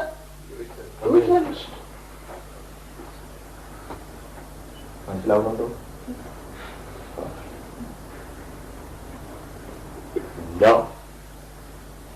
ഭാവി സംബന്ധമായി പറയുന്നത് ഞാൻ അങ്ങോട്ട് വരുന്നുണ്ട്. അത് ഇമ്മീഡിയറ്റ് ഫ്യൂച്ചർ. അല്ലാതെ ദൈവവചനവുമായി ചേരാത്ത ഇങ്ങനെയുള്ള പരിപാടി ദൈവവചനത്തിൽ നാം കാണുന്നില്ല. നേരം പോയതുകൊണ്ട് ഞാൻ അങ്ങ് വേഗം മുമ്പോട്ട് പോവുക. എനിക്കറിയാം നിങ്ങൾക്ക് ചിലപ്പോൾ ഇതിലൊക്കെ പറയാൻ കാണും. ചൂടായിട്ട് പറയാനാണെങ്കിലും ചൂടായിട്ട് തന്നെ പറഞ്ഞോണം, ഒരു കുഴപ്പമില്ല. നിങ്ങൾക്ക് അതിന്റെ യു കമ്മ്യൂണിക്കേറ്റ് യുവർ ഈ ചൂടാണെന്ന് നോക്കി അത് കമ്മ്യൂണിക്കേഷനിൽ പെട്ടതാ. മനസ്സിലായില്ലേ? The seriousness that you feel in your heart, you express yourself, no problem. Well, അടുത്തത്. അപ്പോൾ വിശ്വാസ പ്രമാണത്തിനൊത്തോണം പറഞ്ഞുള്ളത് മനസ്സിലല്ലോ, വചനത്തിന് യോഗ്യമായതിലായിരിക്കണം, വചനവുമായി ചേർന്നായിരിക്കണം. അടുത്തത് ആത്മീയ 1 Corinthians 3 വാക്യം വായിച്ചു. 1 Corinthians chapter 14 verse 3. അത് ആ ഭാഗം കൊണ്ട് പിടിച്ചോണ്ടിരിക്കുന്നവനോ ആത്മീയ വർദ്ധനയ്ക്കും പ്രബോധനത്തിനും ആശ്വാസത്തിനുമായി മനുഷ്യരോട് സംസാരിക്കും. 3 കാര്യം അവിടെ ഓൾറെഡി പറഞ്ഞു കഴിഞ്ഞു. 1, ആത്മീയ വർദ്ധന വരുത്തുന്നതായിരിക്കണം. ഈ പ്രവചിക്കുന്നതുകൊണ്ട് എന്തോ ഉണ്ടായിരിക്കണം? ആത്മീയ വർദ്ധന വരുത്തണം. ദ്രവ്യാഗ്രഹം കൂടുന്നതല്ല. മനസ്സിലാവുന്നുണ്ടോ? കൂട്ടു സഹോദരനോട് അല്ലെങ്കിൽ അയലോക്കംകാരനോട് വൈരാഗ്യം തോന്നുന്നതല്ല. നിന്റെ കൂടെ ആ കൈതാലത്തിൽ മുക്കുന്നവൻ, നിന്നോടുകൂടി അപ്പത്തിൽ അംശയാകുന്നവൻ, നിന്നോടുകൂടി ഒന്നിച്ച് പാടുന്നവൻ നിനക്കിട്ട് വേറെ വെച്ചോണ്ടിരിക്കുന്നു. അടയാളം ഇന്നത് എന്നൊക്കെ പറഞ്ഞ അടയാളം അങ്ങൊത്തും വന്നു. അയ്യോ ശരിയുണ്ട്, അവനെന്നോട് മുമ്പല്ല് കൊണ്ട് ചിരിക്കുന്നതിലും പിൻപല്ല് കൊണ്ടാണ്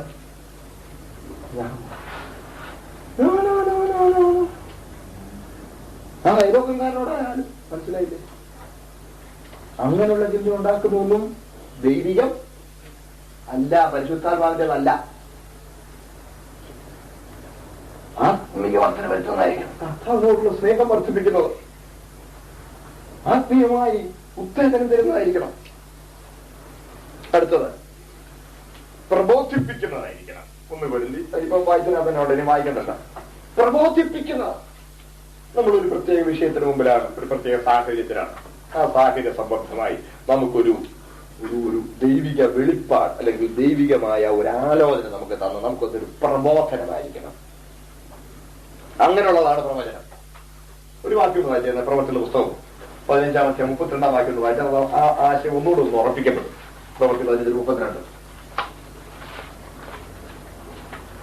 യൂദയും ശീലാസും പ്രവാചകന്മാരാകൊണ്ട് പല വചനങ്ങളാലും സഹോദരന്മാരെ പ്രബോധിപ്പിച്ച് ഉറപ്പിച്ചു. കേട്ടോ, പ്രവാചകന്മാരാകൊണ്ട് വരാൻ പോകുന്നെല്ലാം പറഞ്ഞെന്നല്ല, പ്രബോധിപ്പിച്ച് ഉറപ്പിച്ചു.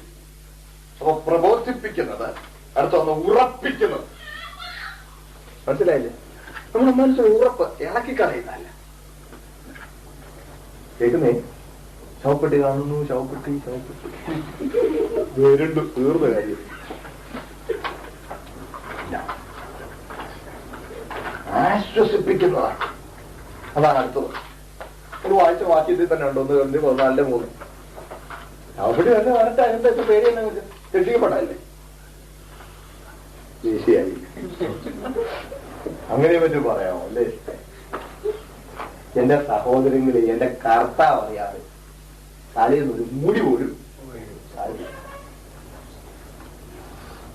സഹോദരങ്ങളെ, സത്യമായിട്ടും ഹൃദയ നിർമ്മലതയോടെ ദൈവത്തിന്റെ തിരുസന്നിധിയിൽ പറയുന്നു, എന്റെ നാളെ സംബന്ധിച്ച് എനിക്ക് അറിയാൻ എനിക്ക് ഒരു താല്പര്യമില്ല.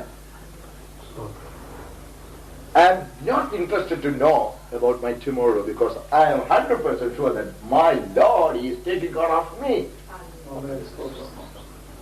എന്തിനാ ഞാൻ നാളെ എന്തെങ്കിലും പറയുന്നത്? ഞാൻ ഇന്നേ അറിഞ്ഞിട്ട് എന്തിനാ വെപ്രാളം പിടിച്ചോ?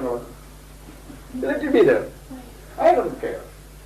എന്റെ ഹൃദയം അറിയുന്നത് ദൈവത്തിന്റെ തിരുസന്നിധിയിലാണ് ഇത് പറയുന്നത്. സ്തോത്രം. വിചാരപ്പെടരുതെന്ന് എന്റെ കർത്താവ് പറഞ്ഞെങ്കിൽ പിന്നെ വിചാരപ്പെടുന്നില്ലോ കർത്താവ് നമ്മുടെ നല്ലതിലോട്ട് കൊണ്ടിട്ട് തരുമോ? കർത്താവ്, നീ ഈ കാര്യം എന്നെ അറിയിച്ചപ്പോൾ ഞാൻ വിചാരപ്പെടാതിരിക്കുന്നത് എങ്ങനെ? പറഞ്ഞു പോവുകയല്ലേ?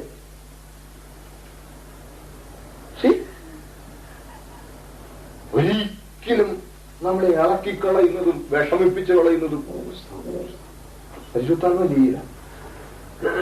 ആട്ടെ, നേരത്തെ പ്രാർത്ഥിക്കണം, പ്രാർത്ഥിക്കുന്ന പറഞ്ഞ ചില ദിവസങ്ങളിൽ പ്രത്യേകം പ്രാർത്ഥിക്കണമെന്ന് പ്രത്യേകം നമുക്ക് ചിലപ്പോ അത് ദൈവാത്മാവിന് നമുക്ക് നിയോഗം തരും. പ്രത്യേകം പ്രാർത്ഥിച്ചോണം. അത് എന്നും പ്രാർത്ഥിക്കുന്നുണ്ടല്ലോ, പിന്നെ ചില അഡീഷന് വേണമെങ്കിൽ പ്രാർത്ഥിച്ചോണം. അതിന് കൂടുതൽ പ്രാർത്ഥിക്കണമെന്നൊരു നിയോഗമല്ലാതെ, മനസ്സിലായോ, അതിൽ കൂടുതലൊന്നും പരിശുദ്ധാത്മ തരുന്നില്ല. കാരണം കൂടുതൽ അങ്ങനെയുള്ളത് തന്നാൽ എന്ത് പറ്റും? നമ്മൾ വീണ്ടും പോകും. നമ്മൾ മനുഷ്യരല്ലേ? മനസ്സിലാവുന്നുണ്ടോ? ഇനി ആർക്ക് വേണ്ടി പ്രത്യേകം പ്രാർത്ഥിക്കണം. ദൈവാത്മാവ് നമുക്ക് ഒരു നിയോഗം തരും. പക്ഷെ നമ്മളെ ഇളക്കുന്നതല്ല, നമ്മളെ വെരുട്ടുന്നതല്ല, വിഷമിപ്പിക്കുന്നതല്ല. ഞാനീ പറയുന്ന ഒക്കെ സത്യമാണ്, പുസ്തകമായതുകൊണ്ട്. ചില വാക്യം കൊണ്ട് പറയാം. പാപബോധം വരുത്തുന്നതാണ്. ഇപ്പൊ തന്നെ 14-24 വായിച്ചേ. ഒന്ന് വെറുതെ 14-24. എല്ലാവരും പ്രവചിക്കുന്നവരിലോ അവിശ്വാസിയോ ആത്മവരമില്ലാത്തവനോ അകന്നു വന്നാൽ എല്ലാവരുടെ വാക്കിനാലും അവന് പാപബോധം വരും. കേട്ടോ, പാപബോധം വരും. ഈ പാപബോധം വരുത്തുന്ന പരിശുദ്ധാത്മാവിനെ ചെയ്തുകൂടാ. ഇതിന്റെ പാപം ചെയ്തിട്ടാ വന്നെന്ന് പറയും. അത് പരിജ്ഞാനപ്പെടോ തന്നെ. പരസ്യമായിട്ട് പറയേണ്ടാത്തൊന്നും പരസ്യമായിട്ട് പറയത്തില്ല. പാപത്തെ കുറിച്ച് ബോധം വരുത്തുന്നതാണ് പരിശുദ്ധാത്മാവിനെ ശുശ്രൂഷ. ഇതൊന്നുമില്ല. കള്ളക്കച്ചവടം ചെയ്ത് കൈക്കൂലി മേടിച്ചേച്ച് വന്നിരിക്കുമ്പോ നിനക്കെതിരെ അയാൾ കൂടോത്രം ചെയ്തിട്ടുണ്ട്. അത് ഞാനെന്ത് വേണം? എന്റെ പൊന്നു സഹോദരങ്ങളെ, തെറ്റിദ്ധരിക്കരുതേ. പാപബോധം തരുന്നതാണ് പരിശുദ്ധാത്മാവിന്റെ ശുശ്രൂഷ. വിശുദ്ധീകരിക്കുന്ന പരിശുദ്ധാത്മാവ്. അടുത്തത് വ്യക്തികളെ വിവേചിക്കുന്നു. ഇപ്പൊ വായിച്ചതിന് അവന്റെ ഹൃദയ രഹസ്യങ്ങളും വെളിപ്പെട്ടു. അതൊന്നും വായിച്ചതല്ല, വിവേചിക്കുന്നുള്ളതാണ്. അവന്റെ ഹൃദയ രഹസ്യങ്ങളും വെളിപ്പെട്ടു വരും. അങ്ങനെ അവൻ അതിന് മുകളിൽ വായിച്ച് ദൈവം വാസ്തവമായി എല്ലാവരും പ്രവചിക്കുമെങ്കിലോ അവിശ്വാസിയോ ആത്മപരമില്ലാത്തവനോ അകത്ത് വന്നാൽ എല്ലാവരുടെ വാക്കിനാലും അവന് പാവബോധം വരും. അവൻ എല്ലാവരും വിവേചിക്കപ്പെടും എന്ന് പറഞ്ഞാൽ എന്തുവാ പറയാം? അതായത് വിവേചിക്കപ്പെടുന്നത് ഇവൻ ഇന്ന ടൈപ്പാണെന്നുള്ളത് മനസ്സിലായോ? പരിശുദ്ധാത്മാവിന്റെ ബോധ്യം വരും. ഈ അടുത്ത കുറച്ചു മുമ്പ് ഞാനിവിടെ 2000 വന്നപ്പോഴാണ് തോന്നുന്നു, ഇവിടെ ആരണ്ട് വന്നു. അയാൾ ചെമ്മാച്ചനാണെന്നും സെമിനാരി പഠിച്ചുകൊണ്ടിരുന്നപ്പോ ദൈവം വെളിപ്പാട് കൊടുത്ത് ഇങ്ങനെ ഇറങ്ങിയാണെന്നും വലിയ പീഡകളും കഷ്ടങ്ങളും ഒക്കെ ആണെന്നൊക്കെ പറഞ്ഞു. കുറച്ച് കഴിഞ്ഞപ്പോഴാ അയാളുടെ അയലോക്കത്തുള്ള ഒരാള് നാട്ടിൽ അവധിക്ക് പോയിച്ചു വന്നപ്പോ അവരൊരു എന്തിടൂ നീ, അവനൊരു ചെമ്മാച്ചനും അല്ല, ഒന്നുമല്ല, അവനൊരു ചെറിയ തട്ടിപ്പുകാരനാണ്. ഇവിടുന്ന് he had made a big collection. എന്നിട്ട് പിന്നെ അവർ പറച്ചില്ല ദുബായ് ഭാഗത്തൊക്കെ ചുമ്മാ അച്ഛൻ എന്ന് അവരൊരു പറച്ചിലൊക്കെ ഞാൻ ഓർക്കുന്നുണ്ട്. കേട്ട് പരിശുദ്ധാത്മാവ് പ്രവചനത്തിലൂടി അങ്ങനെയുള്ള ഇവൻ ഇന്ന ടൈപ്പാണ് നമ്മൾ വെളിപ്പെടുത്തും. ഞാൻ പറഞ്ഞ മനസ്സിലായി, അതാണ് വിവേചിക്കുക. അടുത്തത് ഹൃദയ രഹസ്യങ്ങളെ വെളിപ്പെടുത്തുന്നു. 25-ാം വാക്യത്തിൽ തന്നെയുണ്ട്. ഇനി വിശദീകരിക്കണ്ടല്ലോ. അടുത്തത് പഠിപ്പിക്കുന്നതാണ്. 1 Corinthians 14:31 വായിച്ചേ. എല്ലാവരും പഠിപ്പാനും എല്ലാവർക്കും പ്രബോധനം ലഭിക്കാനുമായി നിങ്ങൾക്ക് എല്ലാവർക്കും ഓരോരുത്തരായി പ്രവചിക്കാമല്ലോ. എല്ലാരും പഠിക്കുവാൻ. പ്രവചന ശുശ്രൂഷ എന്ന് പറഞ്ഞാൽ പഠിപ്പിച്ചു കൊടുക്കുന്ന. അടുത്തത് 13 1 Corinthians 13:2 വായിച്ചു. എനിക്ക് പ്രവചനം ഉണ്ടായിട്ട് സകല മർമ്മങ്ങളും സകല ജ്ഞാനവും ഗ്രഹിച്ചാലും പ്രവചനം ഉണ്ടെങ്കിൽ മർമ്മങ്ങളും ജ്ഞാനവും ഗ്രഹിപ്പിക്കും. അത് പ്രവചന ശുശ്രൂഷ. അതുകൊണ്ട് ദൈവസന്നിധി സന്തോഷത്തോടെ പറയുകയാണ്, ഞാൻ ഒരു പ്രവാചകനാണ്. ദൈവം തന്നെ മഹാകരുണയാൽ ദൈവദിനത്തിന്റെ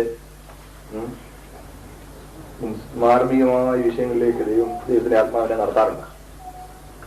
ഇന്നും ഭയങ്കര സ്വന്തമായിരുന്നു. മറ്റൊരു പകലും എല്ലാ പകലും നമ്മൾ ചുമ്മാ ഇരിക്കാണെന്ന് തോന്നുന്നു, പക്ഷെ എനിക്ക് സമയം പെട്ടെന്ന് പോകുന്നു. സ്തോത്രം.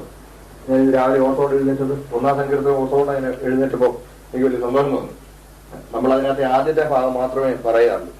പുരുഷന്മാരെ ആദ്യം പറയാൻ നടക്കുന്നതിന് അവിടെ നിൽക്കുന്നതിന് പറയാൻ ഇപ്പെടുത്തിയിരിക്കുന്നില്ല. അത് മാത്രം പോരാ, അത് ചെയ്യാതിരുന്നാൽ മാത്രം പോരാ, അടുത്ത ചെയ്യണം. യഹോവയുടെ ന്യായപ്രമാണത്തിൽ സന്തോഷിച്ച് അവരുടെ ന്യായപ്രമാണത്തെ ഉപദേശിച്ച് നിങ്ങൾക്കൊക്കെ ഞങ്ങൾ ജോലിക്കല്ലേ, ആ ജോലിക്ക് ഇരിക്കുമ്പോഴും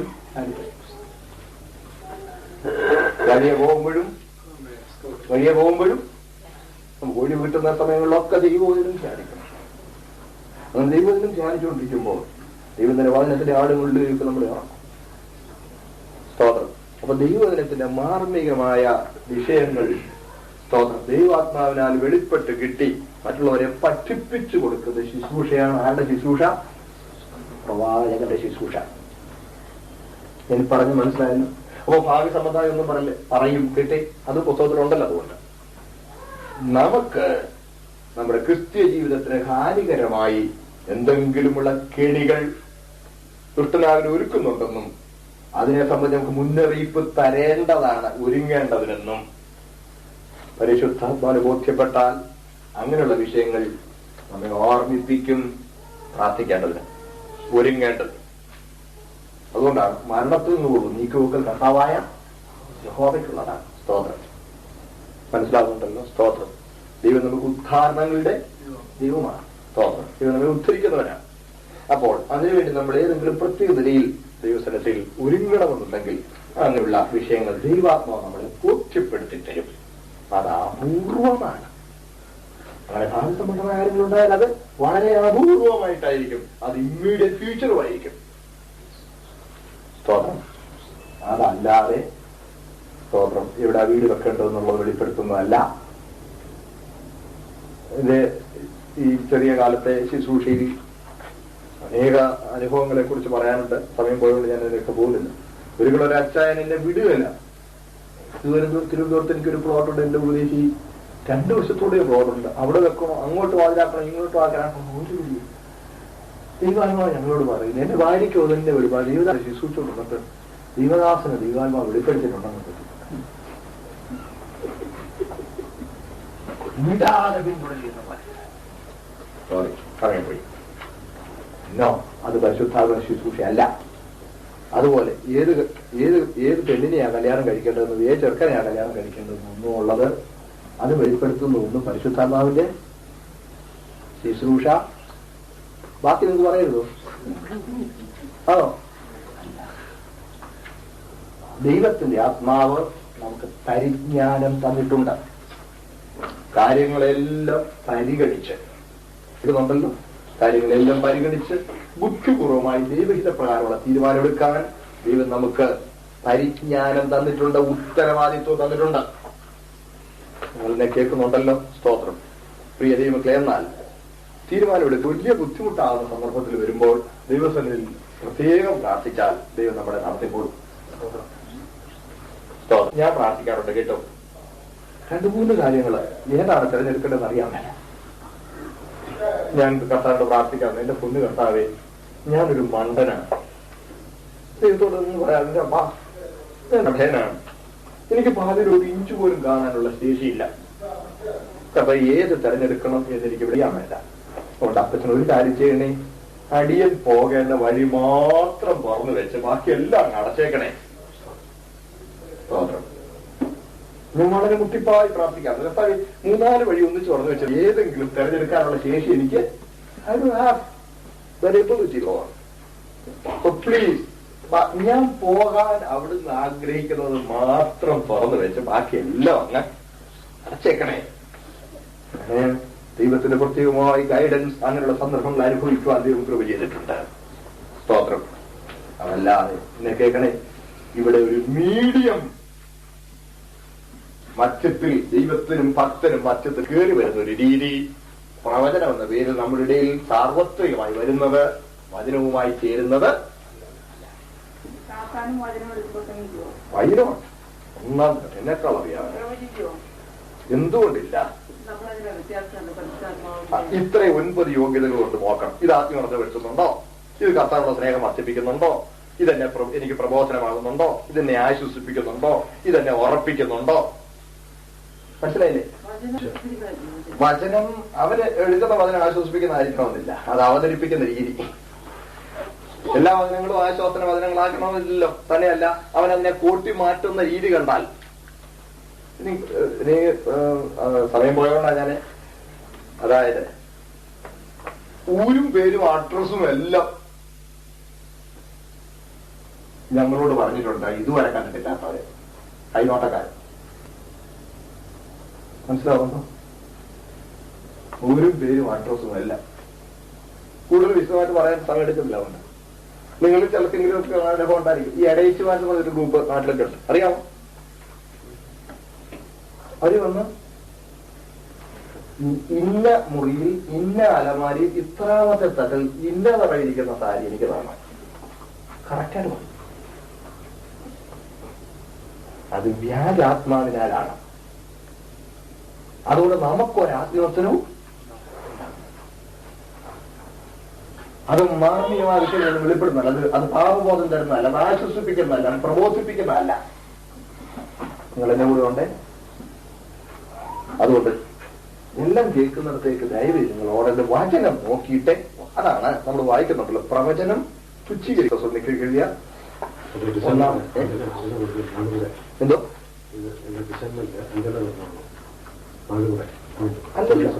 അല്ലല്ലോ, 9 യോഗ്യതകൾ ഞാൻ പറഞ്ഞു. 9 യോഗ്യതകളും പറഞ്ഞു. ഞാനൊന്നും വേണമെങ്കിൽ ആവർത്തിക്കാം. ഈ വാക്യം ഒന്ന് വായിച്ചാല് തെസ്സലോനിക്കർക്ക് എഴുതിയ 1-ാമത്തെ ലേഖനം 5-ാമത്തെ അധ്യായം, അതിൽ 20-21 വാക്യങ്ങൾ വായിക്കാം. സമാധാനത്തിന്റെ പ്രവചനം തുച്ഛീകരിക്കരുത്, സകലവും ശോധന ചെയ്ത് നല്ലത് മുഴുവൻ പിടിപ്പീൻ, സകലവിധ ദോഷം വിട്ടത്. കേട്ടോ, തുച്ഛീകരിക്കണ്ട, സകലവും ശോധന ചെയ്ത് നല്ലത് മുറുകെ പിടിക്കണം. ഇത്രയും യോഗ്യതകൾ നിങ്ങളുടെ മനസ്സിൽ നിങ്ങൾ കുറിച്ചിട്ടുണ്ട് മിക്കവാറും പേരും. അല്ലെങ്കിൽ ഒന്നുകൂടെ പറയാം. ഒന്ന്, വിശ്വാസ പ്രമാണത്തിനകത്ത് വചനവുമായി ചേരുന്നുണ്ടോ ഈ പറഞ്ഞ കാര്യം? മനസ്സിലായില്ലേ? എന്റെ സഹോദരങ്ങളിൽ എവിടെ വേണം സാത്താന സിംഹാസനമുള്ളിടത്തും ദൈവസഭയെ സൂക്ഷിക്കാൻ ദൈവത്തിന് കഴിയും.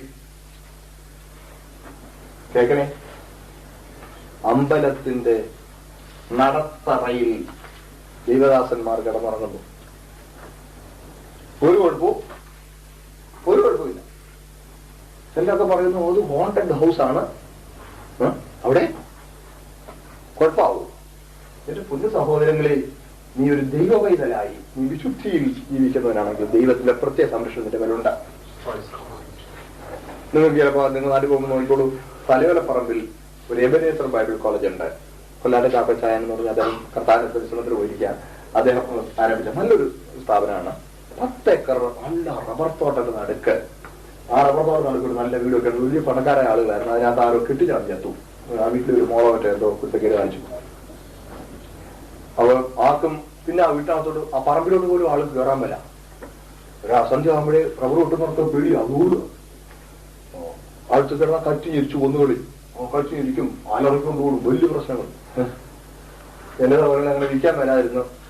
അവസാനം ചാക്കോച്ചായന് ആ കർത്താനദാസൻ വി എം ചാക്കോ അദ്ദേഹം ചെന്ന് അത് നിസ്സാരമായൊരു വിലയ്ക്ക് അദ്ദേഹത്തിന് കൊടുത്തു. 10 ഏക്കർ റബ്ബർ തോട്ടം. ഇപ്പോൾ നിങ്ങൾ ആ വഴിക്ക് പോകുമ്പോൾ തലയോലപ്പറമ്പിൽ അങ്ങുള്ളതിന് മുമ്പേ സിയോൻ കവല എന്നൊരു കവലയുണ്ട്. സിലോൺ കവല TPMന്റെ ഹോള് തൊട്ടടുത്താണ്. അതുകൊണ്ടാണ് സിലോൺ കവലയാണ്. ആ സിലോൺ കവലയ്ക്ക് തൊട്ട് മുമ്പ് വലത്തുവശത്തേക്ക് അങ്ങോട്ട് പോകാൻ കാണാൻ എളുപ്പമുണ്ട്. ആ മതിന്റെ ആ മൂലയ്ക്ക് ഇന്ന് നീ മരിച്ചാൽ നിന്റെ നിത്യത എവിടെ വലിയൊരു മതിൽ എഴുതി വെച്ചിട്ടുണ്ട്. ആ 10 ഏക്കർ റബ്ബർ തോട്ടവും അതിന്റെ അകത്തെ ബിൽഡിങ്ങുകളും എല്ലാ സൗകര്യങ്ങളും കൂടി ഞാൻ കേട്ടത് 1 ലക്ഷം രൂപയ്ക്കോ 1,10,000 രൂപയ്ക്കോ മറ്റുമാണ്. വിത്ത് അത്ര നല്ല റബ്ബർ ഉൾപ്പെടെ. ഇപ്പൊ വർഷങ്ങൾ കഴിഞ്ഞിട്ട് ഇപ്പോഴും നല്ല റബ്ബറായിട്ട് നിൽക്കുന്നു. ഒരു കുഴപ്പവും എന്റെ കൂടെ ഉണ്ടോ? അതുകൊണ്ട് നിങ്ങളുടെ വീടിന് എന്തെങ്കിലും ദോഷമുണ്ടെന്ന് ആരെങ്കിലും നിങ്ങളോട് പറഞ്ഞാൽ അയാളെ പറഞ്ഞ അടയാളം എല്ലാം ശരിയായിരുന്നു, പേടിക്കരുത്. ദൈവം നിങ്ങൾക്ക് തന്നിരിക്കുന്നതാണ്. അത് കള്ളത്തരത്തിൽ മേടിച്ചതല്ലെങ്കിൽ മനസ്സിലായോ? അത് നേടിയ മാർഗം ദൈവത്തിന് സ്വീകാര്യമല്ലെങ്കിൽ ദൈവസന്നിധിയിൽ ഏറ്റു പറഞ്ഞോണം. മനസ്സിലായോ? അല്ലെങ്കിൽ നിങ്ങളെ അങ്ങനെ ശല്യം ചെയ്യുന്ന ചിന്തകൾ വരുന്നുണ്ടെങ്കിൽ നിങ്ങൾ അത് നിങ്ങളെ ഏൽപ്പിച്ചു കൊടുത്തേക്കണം. അപ്പോൾ ആ സ്ഥലം ദൈവം നിങ്ങൾക്ക് വിശുദ്ധീകരിച്ചു തന്നോളൂ. അവിടെ ദൈവത്തിന്റെ പരിപാലനം ഉണ്ടാകും. നിങ്ങൾ ഭയപ്പെടരുത്. എന്റെ കൂടെ ഉണ്ടാ നിങ്ങൾ ഭയപ്പെടരുത്. സർവ്വലോകം ദുഷ്ടന്റെ അധീനത്തിലാണെങ്കിൽ നമ്മൾ അവന്റെ മക്കളാകിയ ആ സ്ഥലം ദൈവം തന്റെ ദൂതന്മാരാൽ പരിപാലിച്ച് നമുക്ക് വിശുദ്ധീകരിച്ചു തന്നുകൊള്ളും. നിങ്ങൾ അതിനെ കുറിച്ച് ഭയപ്പെടരുത്. സമയം പോയി. ഞാനിങ്ങനെ പറഞ്ഞുകൊണ്ടിരിക്കുന്നു, ഇവിടെ കുറിച്ചൊക്കെ കുറെ ഇരിക്കുന്നു. പക്ഷെ ബാക്കി നാളെ ഞാൻ പറയാമെന്ന് വിചാരിക്കുന്നു. നാളെ ഒരു ദിവസം കൂടെ ഈ ക്ലാസിന്റെ ഈ ഡ്യൂറേഷൻ അനുസരിച്ചുള്ളൂ. നാളെ കുറച്ചും കൂടെ നേരത്തെ വരാൻ ശ്രമിക്കുമെങ്കിൽ ഞാൻ കുറച്ചും കൂടി കാര്യങ്ങൾ പറയാം. എനിക്ക് ഒത്തിരി കാര്യങ്ങൾ നിങ്ങളോട് പറയാനായിട്ട് ശേഷിക്കുന്നു. അപ്പൊ വിശുദ്ധി എന്ന് പറയുന്നത് നമ്മളെ ഒരുക്കുകയും നിങ്ങൾ നാളെ ഫ്രീ ആയിട്ട് വീട്ടിലിരിക്കുന്നവർക്കൊന്ന് വായിക്കാൻ ഞങ്ങൾക്ക് ഹോംവർക്ക് തരാം. ഹോംവർക്ക് എസ്തറിന്റെ പുസ്തകം ഒന്ന് വായിച്ചു ചുരിയാം. എസ്തറിന്റെ പുസ്തകത്തിൽ നമുക്ക് ഈ വിശുദ്ധി എന്നൊരു ഉദാഹരണം കാണാൻ കഴിയും. എസ്തർ അഹശ്വേരോശ് രാജാവിന്റെ മണിയറയ്ക്ക് വേണ്ടി ഒരുങ്ങി. സ്തോത്രം. അതുപോലെ റബേക്കായുടെ ചരിത്രം അത് ഒരു ഉദാഹരണമാണ്.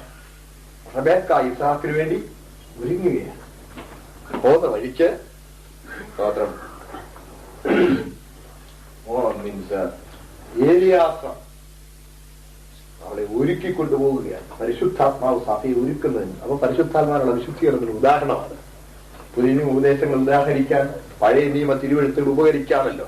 സ്തോത്രം. അതുപോലെ എസ്തറിന് ഹേഗായി എന്ന് പറയുന്ന അന്തപുര ബാലകൻ പറഞ്ഞതല്ലാതെ ഒന്നും അവൾ മേടിച്ചില്ല. സ്തോത്രം. മകനെ, അവൾ അഹശ്വേരോശിനു വേണ്ടി ഒരുങ്ങുമ്പോൾ ഹേഗായി അവളെ ഗൈഡായിരുന്നു. സ്തോത്രം. ഇതുപോലെ പരിശുദ്ധാത്മാവ് നമ്മളെ പരിപാലിച്ച് നിയന്ത്രിച്ച് ശുദ്ധീകരിച്ച് കർത്താവിനായി വിശുദ്ധീകരിക്കുക. സമയം വളരെ കടന്നുപോയെന്ന് എനിക്കറിയാം. ഞാൻ എന്റെ വാക്ക് തൽക്കാലം നിർത്തട്ടെ. ഇന്ന് രാത്രി ആ പരിശുദ്ധാത്മാവ് നമ്മുടെ ജീവിതത്തിൽ ചെയ്യാൻ ഉദ്ദേശിക്കുന്ന ശുശ്രൂഷകൾ നിർവഹിക്കാനായി നമ്മൾ നമ്മളെ ഒന്ന് ഏൽപ്പിച്ചു കൊടുക്കുമോ? പ്രിയപ്പെട്ടവരെ, നമുക്ക് സ്വയമായി ചെയ്യാൻ കഴിയാത്ത കാര്യങ്ങൾ ക്രിസ്ത്യൻ ജീവിതത്തിൽ ചെയ്യേണ്ടതുള്ളത് കൊണ്ടാണ് പരിശുദ്ധാത്മാവിനെ തന്നെ ദൈവം നമ്മുടെ മേലെ അയച്ചിരിക്കുന്നത്. നമുക്ക് സ്വയമായി ചെയ്യാൻ കഴിയാത്ത മണ്ഡലങ്ങളിലേക്ക് നമുക്ക് പോകാനില്ല. നമുക്ക് തന്നെ പോകാൻ കഴിയാത്ത മണ്ഡലങ്ങളിലേക്ക് നമുക്ക് പോകാനുണ്ട്. അതുകൊണ്ട് ദൈവം നമ്മെ അതിനെ ബലപ്പെടുത്തുവാനായി പരിശുദ്ധാത്മാവിനോട് പകർന്നിരിക്കുക. നമ്മുടെ കണ്ണുകൾ നിമിഷം അടച്ചിട്ടുണ്ട്. എല്ലാ കർത്താവേ സ്തോത്രം. അവിടുത്തെ അനാദി നിർണയപ്രകാരം അങ്ങയുടെ മണവാട്ടി എന്ന നിലയിൽ സഭയെ ഒരുക്കുവാൻ സ്തോത്രം. അങ്ങയുടെ പരിശുദ്ധാത്മാവ് ഇന്ന് ഭൂമിയിൽ എഴുന്നള്ളി വസിക്കുന്നതിനാൽ അടിയുടെ ജീവിതത്തിൽ പരിശുദ്ധാത്മാവ് പ്രവർത്തിച്ചിരിക്കുന്നതിനാൽ സ്തോത്രം. പരിശുദ്ധാത്മാവ് നമ്മുടെ ജീവിതത്തിൽ പ്രവർത്തിക്കുന്നത് സമ്പൂർണമായി മുൻവിധിയില്ലാതെ ചോദ്യം ചെയ്യാതെ നമുക്ക് നമ്മുടെ തന്നെ കരങ്ങളിലേക്ക് ദൈവകരങ്ങളിലേക്ക് സ്തോത്രം. ദൈവത്തോടുള്ള സ്നേഹം കൊണ്ടാണ് നമ്മളെ ഏൽപ്പിച്ചു കൊടുക്കുന്നത്. ആ സ്നേഹം നമ്മളിൽ പകരുന്നത് പരിശുദ്ധാത്മാവാണ്. സ്നേഹത്തിന്റെ ആത്മാവ്, സുബോധത്തിന്റെ ആത്മാവ്, വിശുദ്ധിയുടെ ആത്മാവ്. ഹല്ലേലൂയ സ്തോത്രം. ആ പരിശുദ്ധാത്മ നമ്മളെ കർത്താവിനായി ഒരുക്കേണ്ടത് നമുക്ക് നമ്മളെ ഏൽപ്പിച്ചു കൊടുക്കാം. എല്ലാവരും പ്രാർത്ഥിച്ച സ്തോത്രം. ജീവിതത്തിലേക്ക് കർത്താവ് തന്റെ പരിശുദ്ധാത്മാവിന്റെ പ്രവർത്തനം നമ്മുടെ ജീവിതത്തിൽ നിറപടിയായി നിവർത്തിക്കേണ്ട നമ്മൾ സമർപ്പിച്ചു കൊടുക്കാം. സ്തോത്രം. നമുക്ക് പ്രാർത്ഥിക്കാം. സ്തോത്രം. പ്രാർത്ഥിക്കാം. കേട്ട വിഷയങ്ങൾ നമ്മൾ കേട്ടല്ലോ. ഹാലേലൂയ. ദൈവം നമ്മളെ എങ്ങനെയാണ് പരിപാലിക്കുന്നത്. ഹാലേലൂയ. കർത്താവിന്റെ പരിശുദ്ധാത്മാവിനെ അയച്ച് നമ്മളെ വിശദീകരിച്ച് ഈ ലോകത്ത് വഴി നടത്തുന്നു. നമ്മൾ കേൾക്കാൻ നോക്കണം. ഇവിടെയായി കർത്തദാസിനെ ദൈവം സഹായിച്ചിരിക്കുകയാണ്. ഹാലേലൂയ. സ്തോത്രം. ഇന്ന് രാത്രികാലം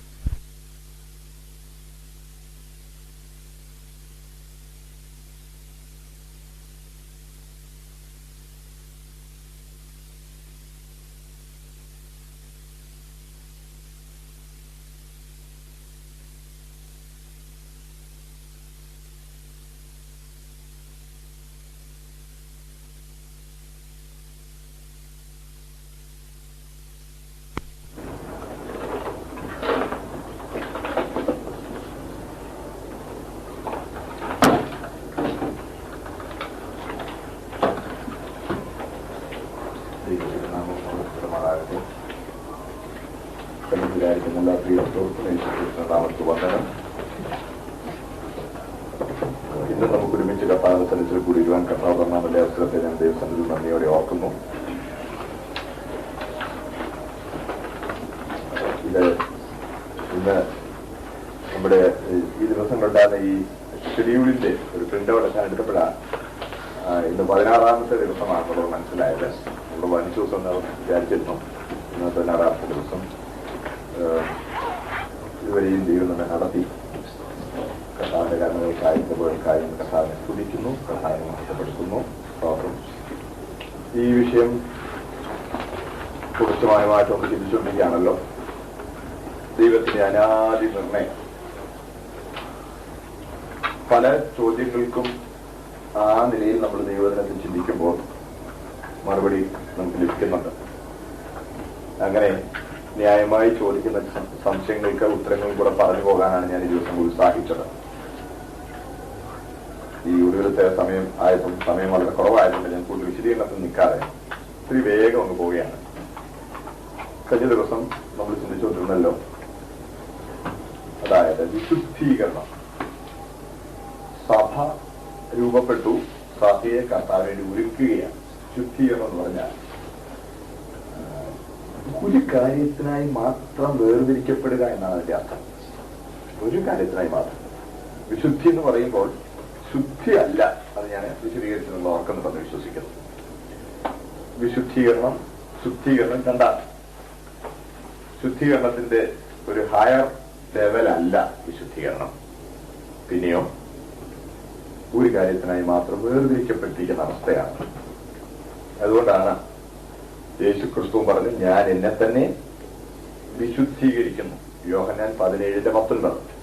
വിശുദ്ധീകരിക്കുന്നു എന്ന് പറഞ്ഞാൽ അഴുക്ക് കളയുക എന്നാണെങ്കിൽ യേശു ക്രിസ്തു തന്നെ തന്നെ വിശുദ്ധീകരിക്കുന്നു എന്ന് പറയുമ്പോൾ കർത്താവിന് എന്താ കളയാൻ അശുദ്ധി വല്ലതും ഉണ്ടായിരുന്നോ എന്ന് ചോദിക്കുന്നു. ഒരശുദ്ധിയുമില്ല കർത്താവ്. അവൻ വിശുദ്ധിയിൽ തികഞ്ഞവനാണ്. അവൻ പരിശുദ്ധനാണ്. പരിശുദ്ധനാണ്. എന്നാൽ വിശുദ്ധീകരിക്കുക എന്നുള്ളതിന്റെ അർത്ഥം വ്യക്തമാകുമ്പോൾ കർത്താവ് പറഞ്ഞ എന്താണ് നമുക്ക് മനസ്സിലാകും. നമ്മളത് ചിന്തിച്ചു. ഞാൻ എന്നെ തന്നെ നിങ്ങൾക്കായി വേർതിരിക്കുന്നു. അതാണ് എന്റെ കർത്താവ് പറഞ്ഞല്ലോ. ശമരിയക്കാരത്തെ സ്ത്രീയോട് സംസാരിക്കുന്ന കൂട്ടത്തിൽ ശിഷ്യന്മാർ വന്ന് കർത്താവ് സംസാരിക്കുമ്പോൾ കർത്താവ് പറഞ്ഞൊരു വാചകമുണ്ട്. എന്നെ അയച്ചവന്റെ ഇഷ്ടം ചെയ്ത് അവന്റെ മേലെ വിളിക്കുന്നതാണ് എന്റെ സ്തോത്രം. യോഹന്നാൻ സുവിശേഷം 4-ാം അധ്യായം നമ്മളത് കാണാൻ കഴിയും. അങ്ങനെ എന്നെ അയച്ചവന്റെ ഇഷ്ടം ചെയ്ത് അവന്റെ വേല തിരിക്കുന്നതാണ് എനിക്ക് ആഹാരം. എന്റെ ആഹാരം പോലും അതാണ്. അത്രമാത്രം ഞാൻ എന്നെ ഈ ഒരു കാര്യത്തിനായി വേർതിരിച്ചിരിക്കുന്നു എന്നാണ് പറയുന്നത്. സ്തോത്രം. അതാണ് വിശുദ്ധീകരിക്കുക എന്നുള്ളതിന്റെ അർത്ഥം. നമ്മളത് വിശദീകരിച്ചല്ലോ. ഈ വിശുദ്ധീകരണത്തിനായി നമ്മളെ കർത്താവിന് വേണ്ടി ഒരുക്കുന്ന ഈ പ്രോസസ്സിൽ കർത്താവ് അനേക ഉപാധികൾ നമുക്കായി നിയമിച്ചിട്ടുണ്ട്. നമ്മുടെ വിശുദ്ധീകരണത്തിനായി നിയമിച്ചിരിക്കുന്ന ഉപാധികളെ കുറിച്ചാണല്ലോ നമ്മൾ ചിന്തിച്ചുകൊണ്ടിരിക്കുന്നത്. ഇവിടെ ഒരു ചെറിയ കാര്യം കൂടി ഒന്ന് വ്യക്തമാക്കാം. സഹോദരങ്ങൾ വന്നുകൊണ്ടിരിക്കുന്നതല്ലേ ഉള്ളൂ. ചെറിയ കാര്യങ്ങൾ അപ്പം ഇതിൽ പറഞ്ഞ വിശുദ്ധീകരണം പറയുക. അതായത് നമ്മൾ പലപ്പോഴും ദൈവത്തെ പിൻപറ്റുന്നത് നമ്മുടെ സാഹചര്യങ്ങൾ മെച്ചപ്പെടാനുള്ള ലക്ഷ്യത്തോടുകൂടെയാണ്. പൊതുവെ മതത്തിൽ ആളുകൾ ചിന്തിക്കുന്നതിന്റെ കാര്യം അതാണ്. സാഹചര്യങ്ങൾ ഒന്നാണ്. എന്തുകൊണ്ടാണ് പുണ്യസ്ഥലങ്ങളിലേക്ക് ആൾത്തിരക്ക് കൂടുന്നത് ആണ്ടുതോറും?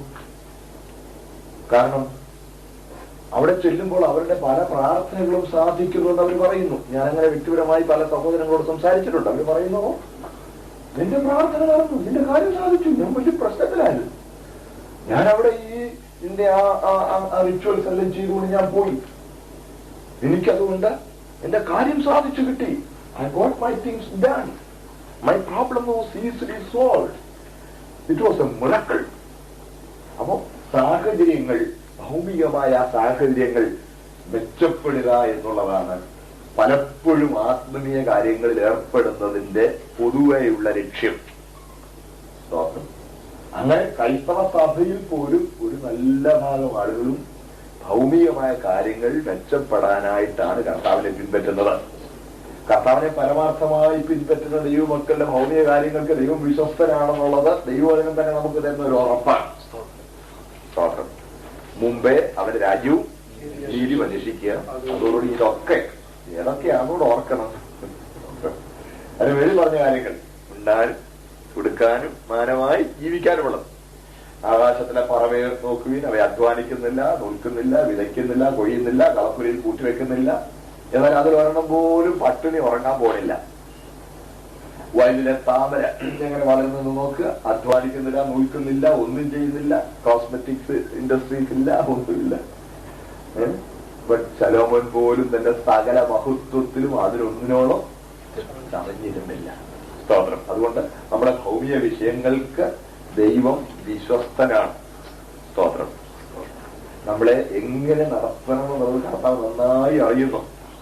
എന്നാൽ ഒരു കാര്യം കൂടി അതിനിടയ്ക്ക് പറയാം. നമ്മുടെ ആത്മീയതയ്ക്ക് താല്പര്യമുള്ളവർ നിത്യതയ്ക്ക് ഒരുക്കേണ്ടതിന് വേണ്ടിയും ദൈവം ചിലപ്പോൾ നമ്മുടെ ഭൗമിക വിഷയങ്ങളെ കൈകാര്യം ചെയ്യും. God will manipulate എന്ന വാക്ക് ദൈവത്തെ സംബന്ധിച്ചിടത്തോളം പറയാൻ പാടില്ല. God will so fashion our situations in such a way that the situations contribute to our formation for our bridegroom, even Jesus Christ. മനസ്സിലായല്ലോ. നമ്മുടെ ആത്മഗുണവാളനെ കർത്താവിനെ നമ്മൾ ഒരുങ്ങാനായി നമ്മെ സഹായിക്കാൻ നമ്മുടെ സാഹചര്യങ്ങളെ ദൈവം ഉപയോഗിക്കും. God fashions our situations in such a way that it prepares us as the bride of Christ Jesus. അപ്പോൾ നമ്മളാരും നമ്മുടെ ഭൗമിക കാര്യങ്ങൾ നന്നാകാനായിട്ടല്ല ആത്യന്തികമായി കർത്താവിനെ പിൻപറ്റുന്നത്. കർത്താവിനെ പിൻപറ്റുന്നവരുടെ ഭൗമിക കാര്യങ്ങൾ ദൈവം ടേക്ക് ഓവർ ചെയ്യും എന്നുള്ളത് സത്യമാണ്. അത് മറക്കുന്നില്ല. അതുകൊണ്ടാണ് പത്രോസ് പറയുന്നു, ജീവനും ഭക്തിക്കും വേണ്ടതെല്ലാം തരും. ഭക്തിയായി ജീവിക്കാനുള്ളതെല്ലാം ദൈവം നമുക്ക് തരും. ഞാൻ പറയുന്ന പുസ്തകത്തിലെ സത്യമാണ്. ഞാൻ ആദ്യമേ തന്നെ നിങ്ങളോട് പറഞ്ഞിട്ടുണ്ട്, if you need clarifications on anything that I say, you are most welcome. അത് എല്ലാം അറിയാവുന്നതുകൊണ്ടൊന്നുമല്ല പറയുന്നത്. Because Christ is with us. നമ്മുടെ പരിശുദ്ധാത്മാവ് നമ്മുടെ കൂടെയുണ്ട്, കർത്താവ് നമ്മുടെ കൂടെയുണ്ട്. അതുകൊണ്ട് നമുക്ക് ഒരുമിച്ച് ചിന്തിച്ചാൽ പുസ്തകത്തിന് വലിയ ഉത്തരവുണ്ടല്ലോ. കേൾക്കണേ. അതുകൊണ്ട് നിങ്ങൾക്ക് ന്യായമായ വിശദീകരണം ആവശ്യമുണ്ടെങ്കിൽ നിങ്ങൾക്ക് ചോദിക്കാം. അതെ, മുൻപോട്ട് പോകുന്നു. അപ്പോൾ സാഹചര്യങ്ങളെ മെച്ചപ്പെടുത്തുക എന്നുള്ളതല്ല, പിന്നെയോ സ്തോത്രം നമ്മളെ കർത്താവിന് വേണ്ടി ഒരുക്കുക എന്നുള്ളതാണ്. സ്തോത്രം. കർത്താവിന്റെ നമ്മളോടുള്ള ഇടപെടലിന്റെ ആത്യന്തികമായ ലക്ഷ്യമെന്ന് മറക്കരുത്. സ്തോത്രം. മനസ്സിലാകുന്നത് വിശ്വസിക്കട്ടെ. സ്തോത്രം.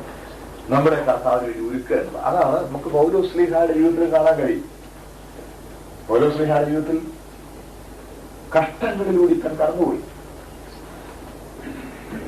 ജഡത്തിലൊരു മുള്ള്, ഒരു ശൂലൻ, അതും തന്നെ കൃപയിൽ നിലനിർത്തുവാനായി ദൈവം അനുവദിച്ചതാണ്. God fashions the situations in order to prepare us for the bridegroom. അതാണ് വിശുദ്ധീകരണം. സ്തോത്രം. നമ്മളെ ആ വിശുദ്ധിയിൽ വർദ്ധിപ്പിക്കുവാൻ, in order to promote us in sanctification. സ്തോത്രം. കർത്താവ് അങ്ങനെ സാഹചര്യങ്ങളെല്ലാം കൈകാര്യം ചെയ്യും. സ്തോത്രം. അപ്പൊ ഞാൻ അവിടെ ചിന്തിച്ചുകൊണ്ടിരിക്കുന്ന ഭാഗം തുടരട്ടെ. അപ്പോൾ അതിനായി നമ്മുടെ വിശുദ്ധീകരണത്തിനായി കർത്താവ് നിയമിച്ചിരിക്കുന്ന ഉപാധികളെ കുറിച്ചാണ് ചിന്തിക്കുന്നത്. അതിൽ ഒരു ഉപാധി ദൈവവചനമാണ്. യോഹന്നാൻ 17:17 നമ്മൾ ഇന്നലെ ചിന്തിച്ചാൽ അത് നമുക്ക് അതിൽ അറിയാവുന്നതുകൊണ്ട്, ആ ഭാഗം നമുക്ക് വളരെ നന്നായി അറിയാവുന്നതുകൊണ്ട് ഞാൻ അതിൽ കൂടുതൽ വിശദീകരണം കൊടുക്കുന്നില്ല, സമയം കുറവായതുകൊണ്ട്. സ്തോത്രം. അവരെ വിശുദ്ധീകരിക്കണമേ, നിന്റെ വചനം സത്യമാകും. അതായിരിക്കണം വിശുദ്ധീകരണത്തിനുള്ള ഉപാധികളുടെ ലിസ്റ്റിലെ ഒന്നാമത് പറയേണ്ടത് ദൈവവചനം. ദൈവവചനം, ദൈവവചനം. അതാണ് അർത്ഥം. ഞാൻ നിങ്ങളോട് സംസാരിച്ച വചന നിമിത്തം നിങ്ങൾ ഇപ്പോൾ ശുദ്ധിയുള്ളവർ. വചനം നമ്മളെ ശുദ്ധീകരിക്കുന്നതാണ്. അതുകൊണ്ടാണ് സങ്കീർത്തനക്കാരൻ പറയുന്നു, ഞാൻ നിങ്ങളുടെ പാപം ചെയ്യാതിരിക്കരുതെന്ന് നിന്റെ വചനത്തെ ഹൃദയത്തിൽ സ്തോത്രം. ഹല്ലേലൂയ. നോക്കണേ, അപ്പോൾ കർത്താവ് നമ്മളെ ശുദ്ധീകരിക്കാൻ ഉപയോഗിക്കുന്ന ഏറ്റവും പ്രധാനപ്പെട്ട ഉപാധി വചനമാണെന്ന് തന്നെ പറയാം. സ്തോത്രം. ഒട്ടും കുറഞ്ഞതല്ല രണ്ടാമത്തെ ഉപാധി പരിശുദ്ധാത്മാവ്. മനസ്സിലായല്ലോ? ഒന്നും ഒട്ടും കുറഞ്ഞതല്ല വചനം. അടുത്തത് നമുക്ക് ലിസ്റ്റിൽ രണ്ടാമത് പറയുന്നതേ ഉള്ളൂ പരിശുദ്ധാത്മാവ്. റോമാലേഖനം 15 വാക്യത്തിൽ നമ്മൾ ഇന്നലെ വായിച്ചു. സ്തോത്രം. ജാതികൾ എന്ന വഴിപാട് പരിശുദ്ധാത്മാവിനാൽ വിശുദ്ധീകരിക്കപ്പെട്ട് പ്രസാരകരമാകേണ്ടതിന് പുരോഹിതനായി തന്റെ ശുശ്രൂഷ നിർവഹിക്കുന്നുവെന്ന് പൗലോസ് പറയുകയാണ്. സ്തോത്രം. അപ്പോൾ ജാതികൾ എന്ന വഴിപാട് പരിശുദ്ധാത്മാവ് വിശുദ്ധീകരിക്കപ്പെടുക എന്ന് പറയുമ്പോൾ, അപ്പോൾ ജാതികൾക്കാണ് വിശുദ്ധീകരണത്തിൽ കൂടുതൽ പരിശുദ്ധാത്മാവിന് ശുശ്രൂഷ ആവശ്യമാണെന്നുള്ള ഒരാശയം അവിടെ ഉണ്ടല്ലോ. അതിന് വേദപണ്ഡിതന്മാരായ ആളുകളെ കൊടുത്തിരിക്കുന്ന ഒരു വിശദീകരണമുണ്ട്. യഹൂദനും ജാതിയും ഈ രണ്ട് ഗ്രൂപ്പും കൂടി ഒരുമിച്ചാണ് ദൈവസഭ എന്ന കൂട്ടത്തിലോട്ട് രൂപപ്പെട്ടുകൊണ്ടിരിക്കുന്നത്. യഹൂദനിൽ നിന്നും ജാതിയിൽ നിന്നും ആത്മാക്കൾ ആരാവുകയാണ്? ദൈവസഭയിലേക്ക് ചേർക്കപ്പെടുന്നത്. ഇരുപക്ഷത്തെയും ഒന്നാക്കി വേർപാട് നടിച്ചു കളഞ്ഞു. ക്രിസ്തു ഒന്നായിക്കൊണ്ടിരിക്കുകയാണ്. സ്തോത്രം. അപ്പോൾ ഈ രണ്ട് ഗ്രൂപ്പും കർത്താവിൽ വിശുദ്ധമന്ദിരമായി വളർന്നുകൊണ്ടിരിക്കുക, ആത്മാവിനാൽ ഒന്നിച്ച് പണിയപ്പെട്ടുകൊണ്ടിരിക്കുകയാണ്. സ്തോത്രം. വാക്യങ്ങളൊക്കെ നമ്മൾ ഈ ദിവസങ്ങളൊക്കെ വായിച്ചു കൊടുക്കണം, അല്ലെങ്കിൽ നമുക്കറിയാമല്ലോ. രണ്ടും ആത്മാവിനാൽ ഒരുമിച്ച് പണിയപ്പെട്ടുകൊണ്ടിരിക്കുന്നു. അങ്ങനെ ആത്മാവിനാൽ ഒരുമിച്ച് പണിയപ്പെട്ടുകൊണ്ടിരിക്കുമ്പോൾ പരിശുദ്ധാത്മാവിന്റെ വിശുദ്ധീകരണത്തിന് കൂടുതൽ ആവശ്യമായിരിക്കുന്നത് ജാതികളായ കാരണം പറയാം. സത്യദൈവത്തെ കുറിച്ച് വ്യക്തമായ ഒരു ഉൾക്കാഴ്ച ന്യായപ്രമാണത്തിലൂടെ ആർക്ക് ലഭിച്ചിട്ടുണ്ട്? യഹൂദന് ലഭിച്ചിട്ടുണ്ട്. സ്തോത്രം. അതാണ് അതുകൊണ്ട് വിധിക്കൽ ഏത് മനുഷ്യനുമായുള്ളൂ എന്ന് പറഞ്ഞ പൗലോസ് പറയുന്നു, നീ ന്യായപ്രമാണം എന്ന് പഠിക്കാൻ ഭേദാഭേദങ്ങൾ ഗ്രഹിച്ചിരിക്കുന്നവനാണ് ആര്? യഹൂദൻ. സത്യദൈവത്തെ കുറിച്ചുള്ള ഒരു ഉൾക്കാഴ്ച യഹൂദന്മാർക്ക് ലഭിച്ചിട്ടുണ്ട്. അതുകൊണ്ട് മാത്രമല്ല, ജാതികൾക്കുള്ള പല കാര്യങ്ങളും, ജാതീയമായ പല മറുപടികളും യഹൂദന്റെ ജീവിതത്തിൽ ഇല്ല. ലക്ഷണം നോക്കുക. ഞാൻ ഇടയ്ക്ക് ഒരു കാര്യം പറഞ്ഞത്, ഈ കസേരയിൽ നിങ്ങൾ കയറി നിൽക്കുന്നത് നല്ലതാണ്. എനിക്കും സൗരന്മാർ വന്നിരുന്നോട്ടെ, എനിക്ക് വളരെ പ്ലീസ് ഈ മേളിലുള്ള കസേരകളൊക്കെ വളരെ പ്ലീസ് ഒക്കെ പല ചേഴ്സാണ്. മേലോട്ട് കയറിയിരിക്കാം, സൗകര്യമായിട്ടിരിക്കാമല്ലോ.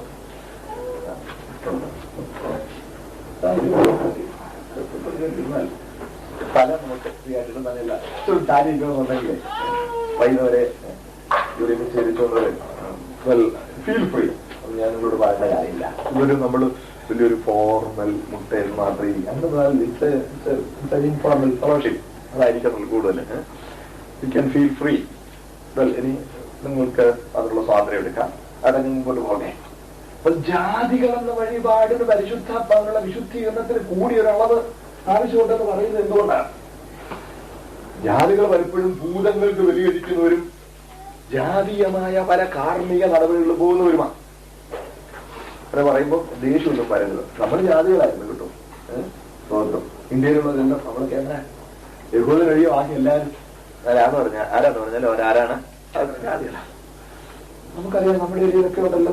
ലക്ഷണം നോക്കുക, പിന്നെ പിന്നുണ്ടല്ലോ ശകുനം നോക്കുക, അറിയാമല്ലോ, ഓമൻ ഓമൻ, ശകുനം നോക്കുക, ലക്ഷണം നോക്കുക എന്ന് വേണ്ട പല കാര്യങ്ങൾ, പല പരിപാടികളും നമ്മുടെ ഇടയിലുണ്ട്. ഇല്ലേ?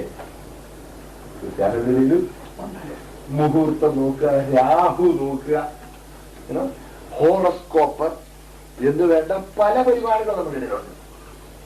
അതിന് ജോത്സ്യനെ കൊണ്ട് ഓടിച്ച് കെട്ടുക, ഇതിലുണ്ടല്ലോ, ഇങ്ങനെയുള്ള ഒത്തിരി പരിപാടികൾ നമ്മളുടെ ജാതീയമായ പല കാര്യങ്ങൾ നമ്മളുടെ. അപ്പോൾ യഹൂദൻ ഉള്ളതിനേക്കാൾ കൂടിയ അളവിലൊരു വിശുദ്ധീകരണത്തിന്റെ ആവശ്യം ജാതികൾക്ക് ഉണ്ട്.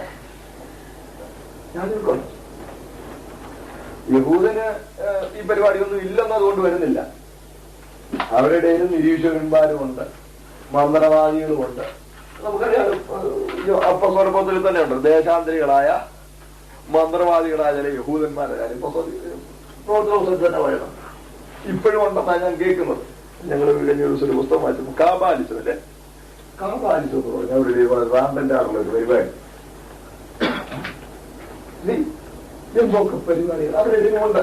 പക്ഷെ അവരെ അല്ല ഞാനിവിടെ കണക്ക് കൂട്ടുന്നത്. അവര് ജാതികളെക്കാൾ ഒട്ടും മെച്ചപ്പെട്ടവർ അല്ല.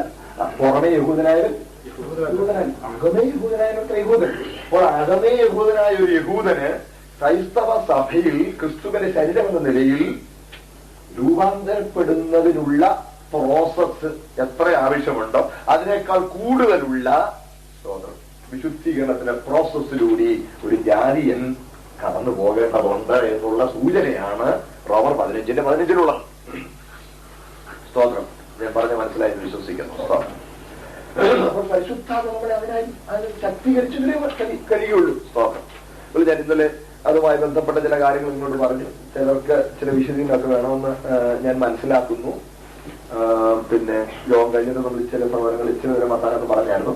അപ്പൊ നാളെ കഴിഞ്ഞ് മറ്റന്നാളിൽ we will have a session. ചില സഹോദരങ്ങൾ അതിനെ കുറിച്ച് പറഞ്ഞിട്ടുണ്ട്. അപ്പൊ വെള്ളിയാഴ്ച നമുക്കൊരു 6:30 വരെ നമുക്ക് തുടങ്ങുകയാണെങ്കിൽ ഞാൻ എനിക്ക് തോന്നേ 98% ഞാനാ പറഞ്ഞിട്ടുണ്ട്. ഓൾ ദീസ് ഡേയ്സ് നിങ്ങളെന്തെങ്കിലും പറഞ്ഞിട്ടുണ്ടെന്ന് പറഞ്ഞാൽ നിങ്ങളൊരു കാര്യമായിട്ടൊന്നും പറഞ്ഞിട്ടൊന്നുമില്ല.